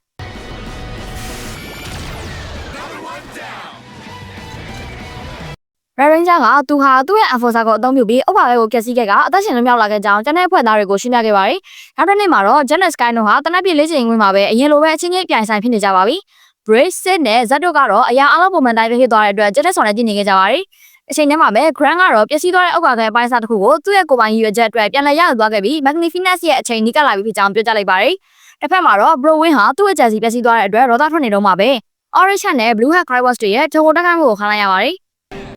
ကနဲ့ဘွန်တို့တကွဲကမှလှုပ်ရှောက်နေတော့ Supreme Commander Buddy ပေါ်လာပြီးခက်ကိုထောင်းထားကြောင်းမှာရာထူးတိုးဝေးဖို့ကမ်းလှမ်းခဲ့ပါတယ်။ Cadets တွေနဲ့ Sam Omega Ranger တို့ကခတ်ထွက်သွားမှာစိုးရိမ်ပေမဲ့သူမရဲ့အနာဂတ်အတွက်ဝမ်းသာကြပါတယ်။သူတို့ကခက်စိတ်မြတ်နဲ့ထွက်သွားနိုင်အောင်သူတို့အရှင်ပြေကြောင်းဟန်ဆောင်မှုဆုံးဖြတ်ကြပါတယ်။သူတို့က Monica ရဲ့အတန်းပေါ်ဟာထိန်းချုပ်ထားတဲ့စက်အုပ်တစ်ကောင်ကိုအနိုင်ယူပြီးတဲ့နောက်ခက်ကရာထူးကိုလက်ခံပြီးနှုတ်ဆက်ပဲထွက်သွားခဲ့ပါတယ်။ဘွန်ကယာယီတာဝန်ယူကြံခဲ့ပါတယ်။ဒါပေမဲ့ဌာနချုပ်မှာခက်တယောက်စိတ်ပြတ်သွားခဲ့ရပါတယ်။သူ့အလုပ်သစ်ကလက်တွေလှုပ်ဆောင်ရတာမဟုတ်ပဲအုပ်ချုပ်ရေးပိုင်းကြီးပဲဖြစ်နေလို့ပါ။ Database မှာကတော့ဘွန်တယောက်အလုပ်တွေပြီးပြီးမှားမှားယွင်းဖြစ်နေပါတယ်။ Ranger တွေကစိတ်ရုပ်အစ်တစ်ကောင်နဲ့တိုက်ခိုက်ရမှာ Megazord ဖွဲ့စည်းမှုတွေကချိုးရင်းနေပြီးအရေးနဲ့နေခဲ့ပါတယ်။ဌာနချုပ်က monitor ကနေဒါကိုမြင်နေတဲ့ခက်ကဒါကမိုဒီရဲ့လက်ချက်မှန်သိလိုက်ပါတယ်။ Supreme Commander Buddy ကသူမကိုတနာရီပဲအသုံးပြုလို့ရတဲ့မော်ဖာတစ်ခုပေးလိုက်ပြီးကဘာနေကိုပြန်လွှတ်လိုက်ပါတယ်။ခက်ဟာကဘာကိုပြန်လာပြီး Moni နဲ့ Browin တို့ကိုဂူတစ်ခုထဲမှာတွေ့ရှိခဲ့ပါတယ်။ Crybos တွေတက်ခတ်လာတဲ့အခါခက်ဟာခက် Ranger အဖြစ်ပြောင်းလဲသွားခဲ့ပါတယ်။ Shadow Ranger နဲ့ Omega Ranger တို့လည်းရောက်ရှိလာပြီး Browin ကိုတက်ခတ်နေချိန်မှာခက် Ranger ကစိတ်ရုပ်ကြီးကိုရက်တက်နိုင်မဲ့ခုတ်ကိုရှာဖွေနိုင်ခဲ့ပါတယ်။ Sword Megazord ကစက်ကိုဖျက်ဆီးလိုက်ပြီးခက် Ranger က Moni ကိုဖျက်ဆီးလိုက်ပါတယ်။အားလုံးကခက် Ranger ကိုတွေ့ပြီးအံ့အားသင့်နေကြပါတယ်။နောက်ပိုင်းမှာခက်ထောင်ကျောက်ကိုပြန်ဖို့ပြင်ဆင်နေတော့ဘုံကပြေးလာပြီးထောင်ကျောက်တစ်ခုလုံးသူ့လက်ချက်နဲ့ပျက်စီးလို့နေပါဖြစ်ခဲ့ကြောင်းသူ့ဟာကိုမရှိစေချင်ကြောင်းဝန်ခံတောင်းပန်ခဲ့ပါတယ်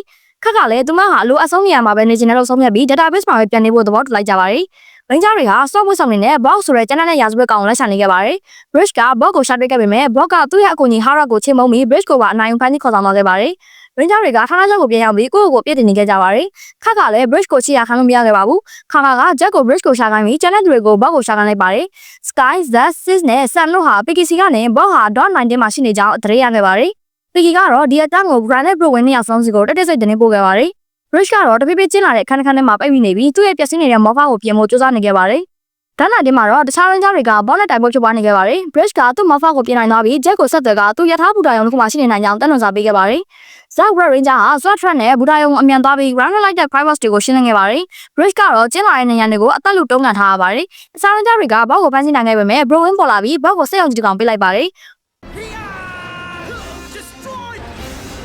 Omega Ranger ကသူ့ဆောင်းနဲ့တက်ခတ်နေချိန်မှာ Jack က Bridge ကိုအချိန်မီကတ်တင်နိုင်ခဲ့ပါတယ်။ RNC က Bridge ကို Morpher အသစ်တစ်ခုပေးခဲ့ပါတယ်။ဆော့မကဆော့လည်းရရှိလာပြီးသူတို့အားလုံး Brock ကိုအကာအသနဲ့ထိတက်ခတ်ခဲ့ပါတယ်။ Grand Ranger Bridge က Brock ကိုတရားစီရင်ပြီးဖမ်းဆီးလိုက်ပါတယ်။တစ်ဖက်မှာတော့ Grand ဟာသူခိုးယူထားတဲ့ SPD နည်းပညာနဲ့သူ့ရဲ့အစီအစဉ်ကိုစတင်တော့မှာဖြစ်ကြောင်းတစုံတယောက်ကိုပြောကြားနေခဲ့ပါတယ်။ Browin ဟာ Professor Sibo နဲ့တွေ့ဆုံခဲ့ပြီးအတိတ်က Power Ranger တွေကိုအနာဂတ်စီခေါ်ဆောင်လာဖို့အစီအစဉ်ဆွဲခဲ့ပါတယ်။ဒီလိုလုပ်နိုင်ဖို့ Browin ဟာ Onyx ကနေ Dino Gen 3 ကိုရယူထားခဲ့ပါတယ်။2005ခုနှစ် Riptide High ကျောင်းရဲ့တနစ်ပြည့်ပြန်လည်တွေ့ဆုံပွဲမှာ Connor, Ethan နဲ့ Kira တို့ပြန်လည်တွေ့ဆုံခဲ့ကြပြီးသူတို့ရဲ့အတွေ့အကြုံတွေကိုပြန်လည်ပြောပြနေခဲ့ကြပါတယ်။ရုတ်တရက် Ranger ဟောင်းတွေဟာအနာဂတ်ကိုရောက်သွားကြပြီးအဲ့ဒီမှာ Browin ကကမ္ဘာမြေကိုဖျက်ဆီးဖို့သူ့ကိုကူညီရမယ်လို့တောင်းဆိုခဲ့ပါတယ်။သူတို့3ယောက် Dino Gems တွေကိုယူပြီးထွက်ပြေးခဲ့ကြပေမဲ့မကြာခင်မှာပဲ Crime Boss တွေကသူတို့ကိုဝိုင်းတားလိုက်ပါတယ်။သူတို့ဟာတာမန်လူစွမ်းအားတွေနဲ့ပဲပြန်လည်တိုက်ခိုက်ခဲ့ကြပါတယ်။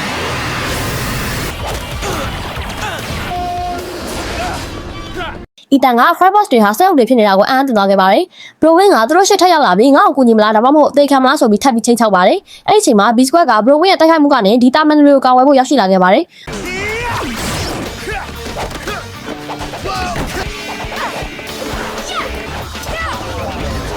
Browin လည်းထွက်ပြေးသွားခဲ့ပါတယ်။ B Squad ကသူတို့ကိုသူတို့ Power Ranger လို့မိတ်ဆက်လိုက်တဲ့အခါသူတို့3ယောက်ကလည်းသူတို့ကိုယ်တိုင် Power Ranger တွေဖြစ်ကြောင်းပြန်လည်ထုတ်ဖော်ပြောကြားလိုက်ပါတယ်။ Dino Ranger တွေကို database အနှံ့လိုက်လံပြသခဲ့ပြီး Doki နဲ့ Cat တို့နဲ့မိတ်ဆက်ပေးခဲ့ပါတယ်။ Dino Ranger တွေက Browin ကိုတိုက်ဖျက်ရမှာကိုကြီးဖို့ဆုံးဖြတ်ထားပေမဲ့ SPD Ranger တွေကတော့ဒါဟာအရန်အနေများတယ်လို့တားမြစ်ခဲ့ကြပါတယ်။ B Squad Ranger တွေဟာ Browin ကသူတို့ကိုထောင်ချောက်ဆင်ဖို့လုပ်လိုက်တဲ့ Dragoon ကောင်ကိုဖိရှင်းဖို့သွားခဲ့ရပါတယ်။ Ranger တွေဟာ Dragoon နဲ့တော်တော်ရေးကြိတ်နဲ့တိုက်ခိုက်ခဲ့ရပြီးမှသူ့ကိုထွက်ပြေးသွားအောင်လုပ်နိုင်ခဲ့ပါတယ်။ Emperor Grant က Browin ဟာသူ့အမိန့်ကိုစန့်ကျင်ပြီးလှုပ်ဆောင်နေတဲ့အတွက်ဒေါသထွက်နေပြီး Ranger တွေကိုအလုံးအရင်းနဲ့မြေပြင်တိုက်ခိုက်မှုကြီးပြုလုပ်ဖို့ဆုံးဖြတ်လိုက်ပါတယ်။မကြာခင်မှာပဲ B Squad အဖွဲ့ဟာ Crime Bot တက်ကြီးရဲ့ဝိုင်းရံခြင်းကိုခံလိုက်ရပါတယ်။ Dino Ranger တွေကဝင်ကူညီပြစီလို့တောင်းဆိုကြပေမဲ့ခါကမင်းတို့တစ်ခုဖြစ်သွားရင်အချိန်ကာလတစ်ခုကိုပျက်စီးသွားနိုင်တယ်ဆိုပြီးပြောခဲ့ပါတယ်။ Connor က B Squad သာရှုံးနေသွားရင်ဒီအချိန်ကာလကြီးဆိုတာကအရေးပါတော့မှမဟုတ်ဘူးလို့ပြန်ပြောလိုက်ပါတယ်။ Dragon ဟာအကောင်ကြီးဖြစ်ပြန်ပေါ်လာပြီး Omega Ranger ကသူ့ရဲ့ Omega Max Megazord နဲ့တွားရင်ဆိုင်ခဲ့ရပါတယ်။တစ်ချိန်တည်းမှာပဲခါကဟာ Shadow Ranger အဖြစ်နဲ့တခြား Ranger တွေကိုကူညီဖို့တိုက်ပွဲထဲဝင်လာခဲ့ပါတယ်။ Grant နဲ့ Morgana တို့ကလည်းတိုက်ပွဲထဲကိုရောက်နေပါပြီ။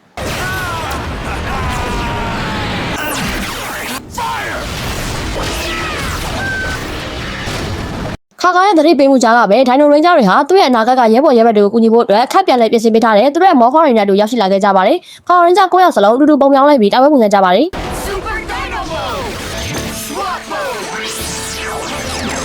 Dino Ranger တွေဟာ Super Dino မှုကိုအသုံးပြုပြီး B Squad က Storm မှုကိုအသုံးပြုခဲ့ပါတယ်။ Ethan က Skynet Bridge နဲ့ပူးပေါင်းပြီး Crime Bot တွေကိုရှင်းလင်းပါတယ်။ Kira က Zenith စစ်တို့နဲ့ပူးပေါင်းက Crime Bot တွေကိုပြစ်ခတ်ရင် Morgana ကိုပါတစ်ခါတည်းဝင်တိုက်ပါတယ်။ Red Ranger 2ယောက်ဖြစ်တဲ့ Jack နဲ့ Connor တို့ကခါမောင်းနေတဲ့ Sword Command Trap နဲ့အကူအညီနဲ့ Ground ကိုချုံကိုတိုက်ခိုက်ခဲ့ပါတယ်။ခါက B Squad ကို Omega Ranger ကိုတောင်းကူညီဖို့လှုပ်လိုက်ပြီးသူနဲ့ Dino Ranger တွေကကြံနေတဲ့ Crime Boss တွေကိုအပြီးအသတ်ရှင်းလင်းခဲ့ပါတယ်။တစ်ဖက်မှာလည်း Data Max Megazord ကိုဖွဲ့စည်းပြီး Drago ကိုအနိုင်ယူလိုက်ပါတယ်။တပြိုင်နက်တည်းမှာပဲ Dino Ranger တွေက Zerax Blaster ကိုပေါင်းစပ်ပြီး Grand ကိုထွက်ပြေးသွားအောင်တိုက်ခိုက်နိုင်ခဲ့ပါတယ်။နောက်ဆုံးတော့ Power Ranger 10ယောက်စလုံး Grand ကိုအနိုင်ယူပြီးအောင်ပွဲခံခဲ့ကြပါတယ်။ Connor, Ethan နဲ့ Kira တို့ကဒီအနာဂတ်မှာပဲဆက်နေပြီးကူညီပေးချင်ခဲ့ပေမဲ့ SPD Ranger တွေကသူတို့ဟာသူတို့ရဲ့အချိန်ကာလမှာဆက်လက်ပြီးဆက်လုပ်ရှားစရာကောင်းပြီးအဓိပ္ပာယ်ရှိတဲ့ဘဝတွေကိုပိုင်ဆိုင်ကြမှာပါလို့ပြောပြခဲ့ပါတယ်။အဲ့နောက်မှာတော့ Connor, Ethan နဲ့ Kira တို့သူတို့ရဲ့အနာဂတ်အကြောင်းတွေကိုကြိုတင်မသိရှိစေဖို့အတွက်မှတ်ဉာဏ်တွေကိုပြန်လည်ဖျက်ပစ်လိုက်ရပါတယ်။တစ်ဖက်မှာတော့ Browin က Ranger တွေပထမ Drago ကိုသာပျက်စီးနိုင်ခဲ့ပြီးနောက်ထပ်ပိုအစွမ်းထက်တဲ့ကောင်ကစောင့်ကြိုနေကြောင်းကျင်းဝါနေခဲ့ပါတော့တယ်။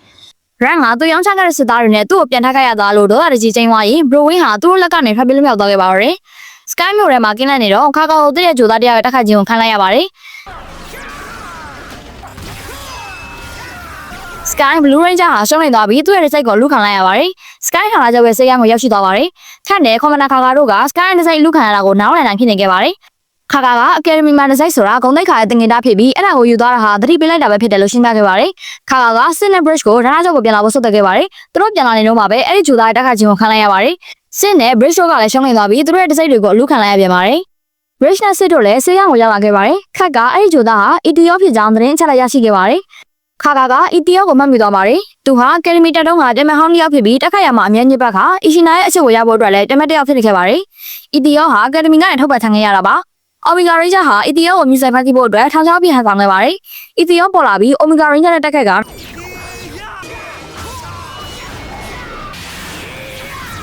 နောက်တစ်စိတ်တစ်ခုကိုယူသွားခဲ့ပါတယ်။ခါက Shadow Ranger ရောက်လာပြီး Omega Ranger ကိုကူညီပါတယ်။ Shadow Ranger နဲ့ ETO တို့တက်ခတ်ကြပါတယ်။ Shadow Ranger က ETO ကိုအနိုင်ယူပြီးပြစ်ရှိရလို့စီရင်ချက်ချလိုက်ပါတယ်။ Shadow Ranger က ETO ကိုဖမ်းဆီးချုပ်နှောင်လုပ်မဲ့အချိန်မှာ ETO က Ishina ကိုပေးခဲ့တဲ့ဂရီဘယ်တော့မှဒေါသတကြီးပြန်မတိုက်ခိုက်ဘူးဆိုတဲ့အကြောင်းကိုပြန်သတိပေးလိုက်ပါတယ်။ Shadow Ranger တုတ်ဆိုင်သွားတဲ့ခဏမှာ ETO ကဝင်တိုက်ခိုက်ပြီးခါကရဲ့တစ်စိတ်ကိုပါယူသွားခဲ့ပါတယ်။ Browin ပေါ်လာပြီးခါက ETO ရဲ့တိုက်ခိုက်မှုတွေနောက်ကွယ်မှာ Browin ရှိနေမှန်းသိရှိသွားခဲ့ပါတယ်။ Tiki ကလည်းဒါဝရတဲ့စိတ်မြင်တွေ့သွားပြီး Ground ကိုသတင်းပို့ခဲ့ပါတယ် ခရန်ကဒီအချင်းတွေကိုခွင့်ကောင်းယူပြီးမော်ဂါနာကိုကမ္ဘာမြေပေါ်ကတာဝန်တစ်ခုထမ်းဆောင်ဖို့ရှင်းလုပ်လိုက်ပါတယ်ခါကာကလည်းဆေးရုံကိုရောက်သွားခဲ့ပါတယ်ဇက်နဲ့ချက်တို့ကအီသီယိုကိုခြေရခံပြီးလက်စားချစ်ချင်နေခဲ့ပါတယ်ခါကာကတော့သူတို့ကိုမတော်ဖို့အမိန့်ပေးခဲ့ပေမဲ့ဂျန်နဲ့ဆက်တို့ကတော့အီသီယိုကိုမြူဆွဲဖန်စီဖို့ဆုံးဖြတ်ပြီးဌာနချုပ်ကနေထွက်သွားခဲ့ကြပါတယ်ဂျန်နဲ့ဆက်တို့ကအီသီယိုကိုဆင်ခေါ်လိုက်ပါတယ်အီသီယိုရောက်လာပေမဲ့သူတို့နဲ့အတူ Bro Win နဲ့ Orange Has Blue Has Crabbo တက်ကြီးပါလာခဲ့ပါတယ်ဂျန်နဲ့ဆက်တို့ဒုက္ခတွေမှန်သိလိုက်ရပါတယ်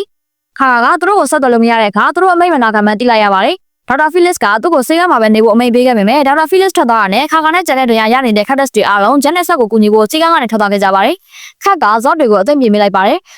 တချင်ထဲမှာပဲ Newton Laboratory မှာ Morgana နဲ့ Crabbo တွေဟာ Grand အမိန့်တိုင်း Harmodex ဆိုတဲ့ဓာတုပစ္စည်းတစ်မျိုးကိုခိုးယူနေခဲ့ပါတယ်။ဇန်နဲ့ဂျက်တို့က Morph လုပ်ပြီးတိုက်ခိုက်နေချိန်မှာ Channel Ranger တွေနဲ့ Shadow Ranger တွေရောက်ရှိလာခဲ့ကြပါတယ်။ Shadow Ranger က Ethiopia ဝင်စားတိုက်ခိုက်ခဲ့ပါတယ်။ Ethiopia က Ishina ကိုပေးခဲ့တဲ့ဂရီအကြောင်းထပ်မံသတိပေးတဲ့အခါ Shadow Ranger ကသူဟာဒေါသကြောင့်တိုက်ခိုက်နေတာမဟုတ်ပဲတရားမျှတမှုအတွက်တိုက်ခိုက်နေတာဖြစ်ကြောင်းပြန်လည်တုံ့ပြန်ခဲ့ပါတယ်။ Ethiopia က Shadow Ranger ဟာ Ishina တေသွားပြီလို့ထင်ကြတာကိုသိပြီးလှောင်ရီက Ishina ဟာအသက်ရှင်နေသေးတယ်လို့ဖွင့်ထားလိုက်ပါတယ်။ Shadow Ranger ဟာ Ethiopia ရဲ့လောင်ပြောင်မှုကိုအာရုံမပြတ်စေပဲသူ့ကိုအောင်မြင်စွာဖမ်းဆီးချုပ်လာနိုင်ခဲ့ပါတယ်။ဇိတ်တွေအားလုံးပြန်လည်လွတ်မြောက်လာခဲ့ပါတယ်။ Ranger တွေက Bro Win ကိုရင်ဆိုင်တိုက်ခိုက်ခဲ့ကြပြီးတိုက်ပွဲဟာဇော့တွေထိပြင်းထန်လာက Bro Win ကတော့ကတိလေးလွတ်မြောက်သွားခဲ့ပါတယ်။နောက်ပိုင်းမှာ comment center မှာခက်ကသူတို့ Bro Win နဲ့အလုပ်ရှုပ်နေတော့ Newton Laboratory မှာ Morgana ကဓာတုပစ္စည်းကိုခိုးယူသွားကြောင်းသတင်းပို့ခဲ့ပါတယ်။ Commander ခါကတော့သူဇနီးအသက်ရှင်နေသေးတယ်ဆိုတော့ Ethiopia ရဲ့စကားကိုတွေးတော်ရင်ကြံ့ရင်ခဲ့ပါတယ်။တချင်ထဲမှာပဲ Terra Space Craft ပေါ်မှာ Mora ဟာ Grand တားမြစ်ထားတဲ့လျှို့ဝှက်အခန်းတစ်ခန်းကိုဝင်ရောက်သွားခဲ့ပြီးအထက်မှာတွေ့လိုက်ရတဲ့မြင်ကွင်းကြောင့်တောက်လောက်သွားခဲ့ပါတော့တယ်။အကာသာတဲ့ရှီ Terra ရီပေါ်မှာ Mora ဟာတားမြစ်ထားတဲ့အခန်းကိုဝင်ရောက်ကြည့်ရှုခဲ့ပြီးအထက်မှာတွေ့မြင်လိုက်ရတဲ့အရာကြောင့်တောက်ရနေကြအော်ဟစ်ကထုတ်ပြသွားခဲ့ပါတယ်။ညနေချိန်ဟန်နာချုပ်မှာ Commander ခါနဲ့ခတ်တို့စကားပြောရင်းလမ်းလျှောက်နေကြပါတယ်။ခါဟာအီသီယိုရဲ့အီရှိနာအသက်ရှင်နေတော့မဲဆိုတဲ့စကားကြောင့်စိတ်အနှောက်အယှက်ဖြစ်နေတော့မှာသူကခက်ကိုသူမတကယ်ပဲအသက်ရှင်နေနိုင်မလားလို့မေးခဲ့ပေမဲ့ခက်ကလည်းမသေးကြကြောင်းဖြေခဲ့ပါတယ်ခါကဆက်လက်ပြီးကြောက်ဆုံးနေတဲ့ A Squad Ranger ရဲ့ကံကြမ္မာအကြောင်းကိုတွေးတောနေခဲ့ပြီးသူတို့သာရှိနေခဲ့ရင် Grand ကိုအနိုင်ယူပြီးလောက်ပြီးလို့တွေးနေခဲ့ပါတယ်အနာကဖြတ်သွားတဲ့ B Squad Ranger တွေကအဲ့ဒီစကားဝိုင်းကိုကြားသွားပြီးစိတ်မကောင်းဖြစ်သွားကြပါတယ်အဲ့ညနောက်ပိုင်းမှာဇက်ဟာပိုက်မြေကအမောင်ထဲမှာနိုးရဲ့ဂျက်ကိုတွေ့ရှိခဲ့ပါတယ်သူတို့ကြားခဲ့တာတွေကိုပြန်တွေးရင်းနဲ့ဂျက်က Grand ကိုအခုထိမဖမ်းနိုင်သေးတာကသူ့အပြစ်လို့ကိုယ့်ကိုယ်ပြစ်တင်နေခဲ့ပါတယ်ဒါပေမဲ့ဇက်ကဒါကိုလက်မခံပဲသူတို့ဟာအခုချိန်ထိအကောင်းဆုံးလုပ်ဆောင်ခဲ့ပြီဖြစ်ကြောင်း Newton City လမ်းနေပေါ်က Robin Hood တခိုးဘွားကနေ Ranger ကောင်းနေဖြစ်လာခဲ့တဲ့အထိတိုးတက်မှုတွေကိုပြန်ပြောပြခဲ့ပါတယ်။ဒါပေမဲ့ဟာကဘာလို့ A Squad ကိုပဲသူတို့ထပ်ပို့ပြီးဦးစားပေးနေရတာလဲလို့ဂျက်ကမေးလိုက်တဲ့အချိန်မှာ Sky ဝင်လာပြီး A Squad ဟာအဖွဲလိုက်ပို့စီးလုံးခဲ့ကြောင်းသူတို့ B Squad Ranger တွေကတော့အမြဲတမ်းသဘောထားတင်ကြီးလေးညွှန်ချက်မရှိခဲ့ကြောင်းပြောကြားခဲ့ပါတယ်။ကဲကဒီကိစ္စအတွက်သူတို့ Ranger ဖြစ်ချင်တဲ့ခေါင်းဆောင်ဖြစ်ချင်တဲ့တွေကလွန်ခဲ့တဲ့သူ့ကိုယ်သူအပြစ်တင်ခဲ့ပါတယ်။အဲ့နောက်မှာတော့ Bridge ဝင်လာပါတယ်။အဖွဲ့သားတွေက Bridge ဟာထူးဆန်းတဲ့လူတစ်ယောက်ဖြစ်ပေမဲ့အသင်းအတွက်အမြဲတမ်းအားကိုးခဲ့ရတယ်လို့ပြောကြားခဲ့ပါတယ်။စစ်လဲဝင်လာပြီးသူမဟာအမြဲလူကောင်အောင်ဆိုင်ပြီးဆွလိုက်ခဲ့တဲ့အတွက်သူမရဲ့အပြစ်ဖြစ်ကြောင်းဝန်ခံခဲ့ပါတယ်။ဒါပေမဲ့တခြားသူတွေကသူမရဲ့အကောင်းမြင်စိတ်နဲ့အကူအညီဖြစ်ခဲ့တဲ့အချက်တွေကိုပြန်ပြီးထောက်ပြခဲ့ပါတယ်။သူတို့အားလုံးခါဟာ Shadow ရဖြစ်လာခဲ့တာသူကိုယ်တိုင်မဲ့ကိစ္စတွေကိုဝင်ဖြစ်ရှင်းနေလို့လားလို့တွေးတောနေခဲ့ကြပါတယ်။ Terra မော်ကိုပြောင်းတဲ့အခါ Grand က Mora ကို The Magnificent ရဲ့အခန်းထဲကိုပြန်ဝင်ဖို့ဖိအားပေးခဲ့ပါတယ်။သူမအခန်းထဲကိုပြန်ဝင်သွားခဲ့ရပြီး The Magnificent ရဲ့ကြီးမားတဲ့စွမ်းအားတွေနဲ့ဆိုင်ခဲ့ရပါတော့တယ်။ SPD ဟောက်ကွာတာမှာတော့ Ranger တွေဟာ Grand ကဘာလို့ကဘာမြေကိုအကြီးမားဆုံးတိုက်ခိုက်မှုလုပ်သေးတာလဲလို့ဆက်လက်ဆွေးနွေးကြပါတယ်။သူတို့က Grand ဟာကဘာမြေကနေခိုးယူသွားတဲ့အရင်းမြစ်တွေအားလုံးကိုသုံးပြီးတော့ကြီးမားတဲ့လက်ကြီးတစ်ခုဒါမှမဟုတ်ရေလက်ကြီးတီဆောင်နေတာတေချာပြီးလို့ကောက်ချက်ချလိုက်ကြပါတယ်။သူတို့ Commander ခါကိုချင်းချင်းသွားပြောဖို့သဘောတူလိုက်ကြပြီးအဲ့ဒီအချိန်မှာပဲခါကအခန်းထဲကိုဝင်လာခဲ့ပါတယ်။ဂျက်ကသူတို့ခန့်နိုင်ပြောနေတဲ့စကားကိုကြားခဲ့တဲ့အကြောင်း A Squad သာရှိရင် Grand ကိုတားဆီးနိုင်ခဲ့လောက်ပြီလို့ပြောခဲ့တဲ့အကြောင်းခါကိုရင်ဆိုင်မေးမြန်းလိုက်ပါတယ်။ဒါပေမဲ့ခါကသူတို့စကားကိုအဆုံးမိနားမထောင်ခဲ့မိကြောင်းသူက A Squad သာတကယ်တော့ခဲ့ရင် Grand ရဲ့လက်ထက်ကိုကြောက်တော့မှာမဟုတ်ကြောင်းB Squad ကတော့အခုထိအဖမ်းမခံရသေးကြောင်းပြောခဲ့တာကိုရှင်းပြခဲ့ပါတယ်။ဒီကိစ္စရှင်းလင်းသွားတော့မှ Ranger တွေက Grand ရဲ့ကြီးမားတဲ့အစီအစဉ်အကြောင်းကိုတင်ပြခဲ့ပါတယ်။ Commander ခါကသဘောတူပြီးအခုချိန်ကလှုပ်ရှားမဲ့အချိန်ဖြစ်ကြောင်းဒါပေမဲ့အေးဝါးဝါးအိပ်ပြီးမှပြောကြားခဲ့ပါတယ်။သူမထွက်ခွာခင်မှာ Ranger တွေကိုကဘာမြေကံကြမ္မာဟာသူတို့လက်ထဲမှာပဲရှိကြောင်းအပိစကားပြောကြားခဲ့ပါတယ်။ Terra ရီမော်မှာတော့ Mora ဟာ Omi လို့ခေါ်တဲ့ The Magnificent ရဲ့အုံနောက်ဆေးကြောခြင်းကိုခံလိုက်ရပြီးသူ့အပေါ်မှာလုံးဝသစ္စာခံသွားကသူဟာ Glassy ကိုအုပ်စိုးလိုက်မယ်လို့ပြောကြားလိုက်ပါတော့တယ်။ Bro Win ဟာ Professor Sibo နဲ့တွေ့ဆုံခဲ့ပြီးအတိတ်က Power Ranger တွေကိုအနာဂတ်စီခေါ်ဆောင်လာဖို့အစီအစဉ်ဆွဲခဲ့ပါတယ်။ဒီလိုလုပ်နိုင်ဖို့ Bro Win ဟာ Onyx ကနေ Dino Gen 3 ခုကိုရယူထားခဲ့ပါတယ်။2005ခုနှစ် Ripside High ကျောင်းရဲ့တနစ်ပြည့်ပြန်လည်တွေ့ဆုံပွဲမှာ Connor, Ethan နဲ့ Kira တို့ပြန်လည်တွေ့ဆုံခဲ့ကြပြီးသူတို့ရဲ့အတွေ့အကြုံတွေကိုပြန်လည်ပြောပြနေခဲ့ကြပါတယ်။ရုပ်တရက် Ranger ဟောင်းတွေဟာအနာဂတ်ကိုရောက်သွားကြပြီးအဲ့ဒီမှာ Bro Win ကကမ္ဘာမြေကိုဖျက်ဆီးဖို့သူ့ကိုကူညီရမယ်လို့တောင်းဆိုခဲ့ပါတယ်။သူတို့၃ယောက် Dino Gens တွေကိုယူပြီးထွက်ပြေးခဲ့ကြပေမဲ့မကြာခင်မှာပဲ Cryboss တွေကသူတို့ကိုဝိုင်းတားလိုက်ပါတယ်။သူတို့ဟာတာမန်လူစွမ်းအားတွေနဲ့ပဲပြန်လည်တိုက်ခိုက်ခဲ့ကြပါတယ်။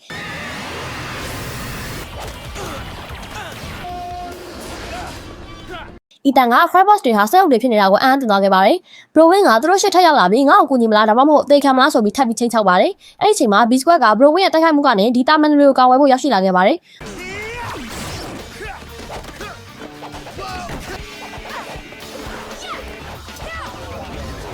ဘလိုဝင်လည်းထွက်ပြေးသွားခဲ့ပါတယ်။ Beast Squad ကသူတို့ကိုသူတို့ Power Ranger လို့မိတ်ဆက်လိုက်တဲ့အခါသူတို့၃ယောက်ကလည်းသူတို့ကိုယ်တိုင် Power Ranger တွေဖြစ်ကြောင်းပြန်လည်ထုတ်ဖော်ပြချလိုက်ပါတယ်။ Dino Ranger တွေကို database အနှံ့လိုက်လံပြသခဲ့ပြီး Doki နဲ့ Cat တို့နဲ့မိတ်ဆက်ပေးခဲ့ပါတယ်။ Dino Ranger တွေက Robin ကိုတိုက်ဖျက်ရမှာကိုကြီးဖို့ဆုံးဖြတ်ထားပေမဲ့ SPD Ranger တွေကတော့ဒါဟာအရန်အနေများတယ်လို့တားမြစ်ခဲ့ကြပါတယ်။ Beast Squad Ranger တွေဟာ Robin ကသူတို့ကိုထောင်ချောက်ဆင်ဖို့လုပ်လိုက်တဲ့ Dragoon ကောင်ကိုဖိရှင်းဖို့သွားခဲ့ရပါတယ်။ Ranger တွေဟာ Dragoon နဲ့တော်တော်ရေးကြိတ်နဲ့တိုက်ခိုက်ခဲ့ရပြီးမှသူ့ကိုထွက်ပြေးသွားအောင်လုပ်နိုင်ခဲ့ပါတယ်။ Emperor Grant က Browin ဟာသူ့အမိန့်ကိုစန့်ကျင်ပြီးလှုပ်ဆောင်နေတဲ့အတွက်ဒေါသထွက်နေပြီး Ranger တွေကိုအလုံးအင်းနဲ့မြေပြင်တိုက်ခိုက်မှုကြီးပြုလုပ်ဖို့ဆုံးဖြတ်လိုက်ပါတယ်။မကြခင်မှာပဲ Beast Squad အဖွဲ့ဟာ Crime Bot ကြီးရဲ့ဝိုင်းရံခြင်းကိုခံလိုက်ရပါတယ်။ Dino Ranger တွေကဝင်ကူညီပြစီလို့တောင်းဆိုကြပေမဲ့ခါကမင်းတို့တစ်ခုဖြစ်သွားရင်အချိန်ကာလတစ်ခုကိုပျက်စီးသွားနိုင်တယ်ဆိုပြီးပြောခဲ့ပါတယ်။ခေါနာက Beast Squad သာရှုံးနေသွားရင်ဒီအချိန်ကာလကြီးဆိုတာကအရေးပါတော့မှမဟုတ်ဘူးလို့ပြန်ပြောလိုက်ပါတယ်။ Dragon ဟာအကောင်ကြီးဖြစ်ပြန်ပေါ်လာပြီး Omega Ranger ကသူ့ရဲ့ Omega Max Megazord နဲ့တွားရင်ဆိုင်ခဲ့ရပါတယ်။တစ်ချိန်တည်းမှာပဲခါကဟာ Shadow Ranger အဖြစ်နဲ့တခြား Ranger တွေကိုကူညီဖို့တိုက်ပွဲထဲဝင်လာခဲ့ပါတယ်။ Grant နဲ့ Morgana တို့ကလည်းတိုက်ပွဲတွေကိုရောက်နေပါပြီ။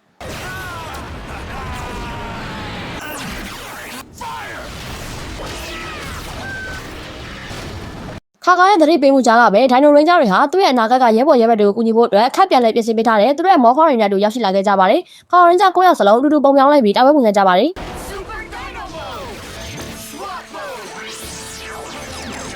Dino Ranger တွေဟာ Super Dino မှုကိုအသုံးပြုပြီး Beast Squad က Storm မှုကိုအသုံးပြုခဲ့ပါတယ်။ Ethan က Skynet Bridge နဲ့ပူးပေါင်းပြီး Crime Bot တွေကိုရှင်းလင်းပါတယ်။ Kira က Zed နဲ့ Sith နဲ့ပူးပေါင်းက Crime Bot တွေကိုပြစ်ခတ်ရင် Morgana ကိုပါတစ်ခါတည်းဝင်တိုက်ပါတယ်။ Red Ranger 2ယောက်ဖြစ်တဲ့ Jack နဲ့ Connor တို့ကခါမောင်းနေတဲ့ Sword Command Trap နဲ့အကူအညီနဲ့ Grant ကိုချုံကိုတိုက်ခိုက်ခဲ့ပါတယ်။ခါက Beast Squad ကို Omega Ranger ကိုတောင်းကူညီဖို့လှုပ်လိုက်ပြီးသူနဲ့ Dino Ranger တွေကကြံနေတဲ့ Crime Boss တွေကိုအပြီးအသတ်ရှင်းလင်းခဲ့ပါတယ်။တစ်ဖက်မှာလည်း Data Max Megazord ကိုဖွဲ့စည်းပြီး Drago ကိုအနိုင်ယူလိုက်ပါတယ်။တပြိုင်နက်တည်းမှာပဲ Dino Ranger တွေက Zerath Blaster ကိုပေါင်းစပ်ပြီး Grant ကိုထွက်ပြေးသွားအောင်တိုက်ခိုက်နိုင်ခဲ့ပါတယ်။နောက်ဆုံးတော့ Power Ranger 10ယောက်စလုံး Grant ကိုအနိုင်ယူပြီးအောင်ပွဲခံခဲ့ကြပါတယ်။ Connor, Ethan နဲ့ Kira တို့ကဒီအနာဂတ်မှာပဲဆက်နေပြီးကူညီပေးချင်ခဲ့ပေမဲ့ SPD Ranger တွေကသူတို့ဟာသူတို့ရဲ့အချိန်ကာလမှာဆက်လက်ပြီးဆက်လုပ်ရှားစရာကောင်းပြီးအတိတ်ပဲရှိတဲ့ဘဝတွေကိုပိုင်ဆိုင်ကြမှာပါလို့ပြောပြခဲ့ပါတယ်။အဲ့နောက်မှာတော့ Connor, Ethan နဲ့ Kira တို့သူတို့ရဲ့အနာဂတ်အကြောင်းတွေကိုကြိုတင်မသိရှိစေဖို့အတွက်မှတ်ဉာဏ်တွေကိုပြန်လည်ဖျက်ပစ်လိုက်ရပါတယ်။တစ်ဖက်မှာတော့ Browin က Ranger တွေပထမ Drago ကိုသာပျက်စီးနိုင်ခဲ့ပြီးနောက်ထပ်ပိုအစွမ်းထက်တဲ့တစ်ကောင်ကစောင့်ကြိုနေကြောင်းကျင်းဝါနေခဲ့ပါတော့တယ်။ Emperor Grant က Ranger တွေကသူ့ကိုဘာကြောင့်အများနဲ့နိုင်မရတယ်လဲဆိုတဲ့ကိစ္စနဲ့ပတ်သက်ပြီး Omni ရဲ့ရင်ဆိုင်မေးမြန်းမှုကိုခံနေရပါတယ်။ဒီတစ်ခါတော့တေချာပေါက်အနိုင်ရဖို့အတွက် Grant ဟာ Terra ရင်ကိုအတိတ်ကိုအနှစ်22နှစ်ပြန်သွားတဲ့ Wormhole တစ်ခုတည်းကိုမောင်းနေသွားခဲ့ပါတယ်။ခက်က Ranger တွေကို Grant ရဲ့အချိန်ကြီးသွားမှုကြောင့်ချက်ချင်းသိသွားပြီး Ranger တွေကိုသတိပေးလိုက်ပါတယ်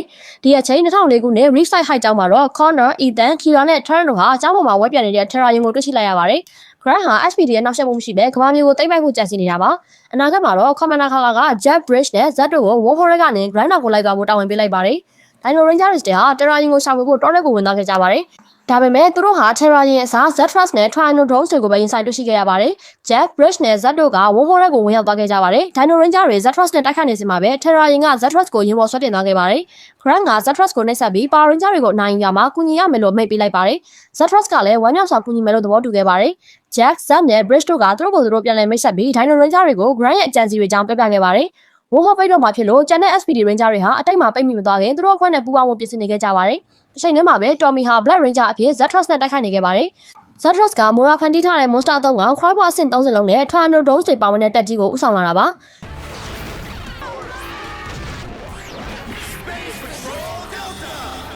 Dino Rangers တွေက SPD Ranger တွေနဲ့ပူးပေါင်းပြီး Zetrust Army ကိုတိုက်ခိုက်ခဲ့ကြပါတယ်။ Grant နဲ့ Mora တို့ကအချိန်တွေကိုကြည့်နေတော့မှပဲအနာဂတ်ကနေကျန်တဲ့ SPD Ranger တွေပါအချိန်မီရောက်ရှိလာပြီးသူတို့ရဲဘော်တွေနဲ့ပူးပေါင်းလိုက်ကြပါတယ်။ Tommy နဲ့ Doki တို့ပထမဆုံးချိန်တွေ့ဆုံပြီး Ranger တွေကိုဦးဆောင်ကရန်သူတွေကိုတိုက်ခိုက်ပါတော့တယ်။ Kira, Sid နဲ့ Zed တို့ပူးပေါင်းပြီး Sporty Eye Monster ကိုအနိုင်ယူခဲ့ပါတယ်။ Sam နဲ့ Tron တို့က Foot Soldier တွေကိုဖျက်ဆီးပစ်ခဲ့ပါတယ်။ Bridge, Ethan နဲ့ Sky တို့က Grey Monster ကိုရှင်းလင်းခဲ့ပြီး Black Ranger 2ယောက်ဖြစ်တဲ့ Tommy နဲ့ Kaka တို့က Zetrust ကိုဆုတ်ခွာမသွားခင်အနိုင်ယူတိုက်ခိုက်ခဲ့ပါတယ်။ Jack နဲ့ Connor တို့ကသူတို့ရဲ့ Battleizer တွေကိုအသက်သွင်းပြီး Vine Monster ကိုချေမှုန်းလိုက်ပါတယ်။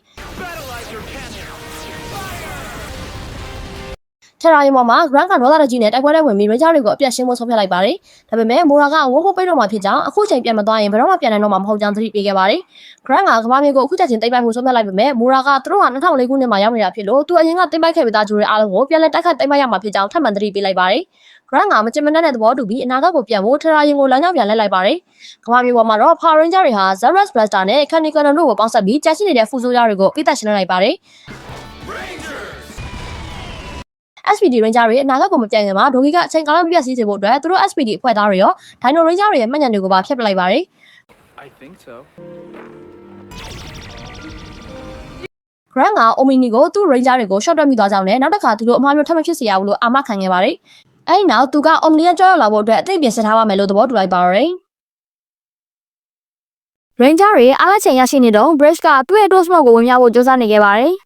်ခါက Ranger တွေကိုအသိပြင်ထားဖို့ကြောင်းစားပြီးခဏပြင်ထွက်သွားတဲ့ Jack ဘက်မှာလည်းလို့မေးမြန်းခဲ့ပါတယ် Jack ကတော့အပြင်မှာအရာမဲ့တွေအတွက်ဝယ်စားတဲ့ကိုကြီးရှိရနေတဲ့ Ellie ဆိုတဲ့တန်တရားဖြစ်ပွဲကောင်မလေးတယောက်နဲ့တွေ့ဆုံခဲ့ပါတယ် Jack ကသူ့လိုပဲတခိုးလို့ထင်မှားသွားပြီးသူမကိုဖမ်းဆီးဖို့ပြင်ဆင်ခဲ့ပါတယ်ဒါပေမဲ့သူမရဲ့အဖေကအရာမဲ့တွေကိုညီပေးတဲ့ store တစ်ခုပိုင်ဆိုင်ကြောင်းသိရှိသွားခဲ့ရပါတယ်အစားပိုင်းမှာသူတို့ရဲ့တွေ့ဆုံမှုကအဆင်မပြေခဲ့ကြပေမဲ့မကြခင်မှာပဲသူတို့နှစ်ယောက်တန်အောင်စီဖြစ်သွားခဲ့ကြပြီး Jack ကတော့သူမရဲ့အလုပ်တွေကိုဝင်ရောက်ကူညီပေးခဲ့ပါတယ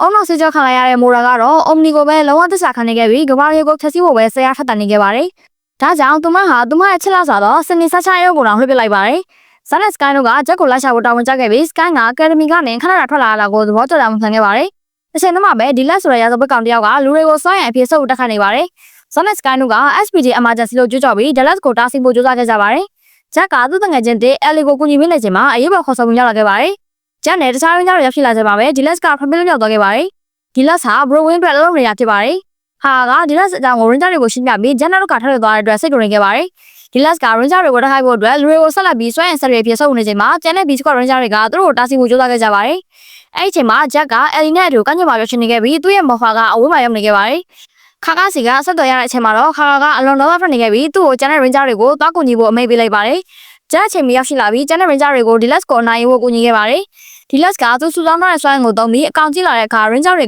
စက်မန်ကာဆော့ကိုဖွဲ့စည်းပြီးသူ့ကိုအနိုင်ယူလိုက်ပါတယ်။နောက်ပိုင်းမှာခါကဂျက်ကိုသူ့ဘယ်ရောက်နေကြလဲဆိုတာကိုပတ်သက်ပြီးရွေးနေနိုင်ရင်ဆိုင်စကားပြောခဲ့ပါတယ်။သူတို့နေရာခိတအငင်းကုန်ပြပွားခဲ့ပြီးဂျက်ကလူတိုင်းမဟုတ်တဲ့ကြောင့်လည်းသူ့မှာလည်း SPD ပြင်ပမှာကိုပိုင်ဘွားတစ်ခုရှိတဲ့နယ်လို့ပြန်လည်ငင်းကုန်ခဲ့ပါတယ်။ခက်ကလည်းဂျက်ဟာအမားနဲ့ရလောက်ခတ်ပြီးမဲ့သူ့မှာကိုပိုင်ဘွားရှိခွင့်ရှိတယ်လို့ကောက်ရှင်းပြခဲ့ပါတယ်။သူတို့စကားပြောနေတော့မှပဲခက်ကဂမ်မာအိုရီယိုကနေအရေးပေါ်ကူညီတောင်းတဲ့အချက်ပြမှုတစ်ခုကိုဖမ်းမိခဲ့ပါတယ်။ခါကပါဝင်ဂျာကိုတားဆုံမှုဆက်လုပ်လိုက်ပါတယ်။ B Squad Ranger တွေဟာဂမ်မာအိုရီယိုကိုရောက်ရှိသွားပြီးပြစ်ချနေတဲ့အာကာသယာဉ်တစ်စီးကိုတွေ့ရှိခဲ့ပါတယ်။ Ranger တွေဟာ Framus တွေနဲ့လူဝဆန်းကျတဲ့ဂျိုသားတယောက်ကိုရင်ဆိုင်တိုက်ခိုက်ခဲ့ရပါတယ်။ခါကဂျက်ရဲ့ထူးချွန်တဲ့တိုက်ခိုက်ပွဲကိုဌာနချုပ်ကနေကြည့်ရင်ခက်က Ranger ပေါ်တန်တရားရှိနေသေးလားလို့မေးတဲ့အခါခါကသူ့ရဲ့တန်တရားတွေမရှိတော့ကြောင်းခံခဲ့ပါတယ်။ Ranger တွေဟာပြစ်ချနေတဲ့ရေမြောင်ကိုရှာဖို့တွေ့ရှိပြီးတကားဖွင့်လိုက်တဲ့အခါအထက်မှာတက်ရှင်ကျန်တဲ့သူတွေဟာ A Squad ဖြစ်နေတာကိုအံ့သစ္စာတွေ့ရှိလိုက်ရပါတယ်။ B Squad Ranger တွေက A Squad ကိုဝင်ပြီးနေတော့ Ranger ကဒီ Moff လောက်လိုက်ချိန်မှာ Main Class ဖြစ်နေတာကိုတွေ့လိုက်ရပါတယ်။ဂျက်နဲ့စကိုင်းတို့ကအံ့သစ္စာခဲ့ကြပြီးဇက်နဲ့စတို့ကတော့ဝမ်းသာအားရအဟိတ်ခဲ့ကြပါတယ်။ဒေတာဘစ်ကိုပြောင်းတဲ့အခါဟာက B Squad ကိုသူတို့ရဲ့တာဝန်ကျေပွန်တဲ့အတွက်ကျေးဇူးတင်စကားပြောပြီးစဉ်းကျင်ပြလိုက်ပါတယ်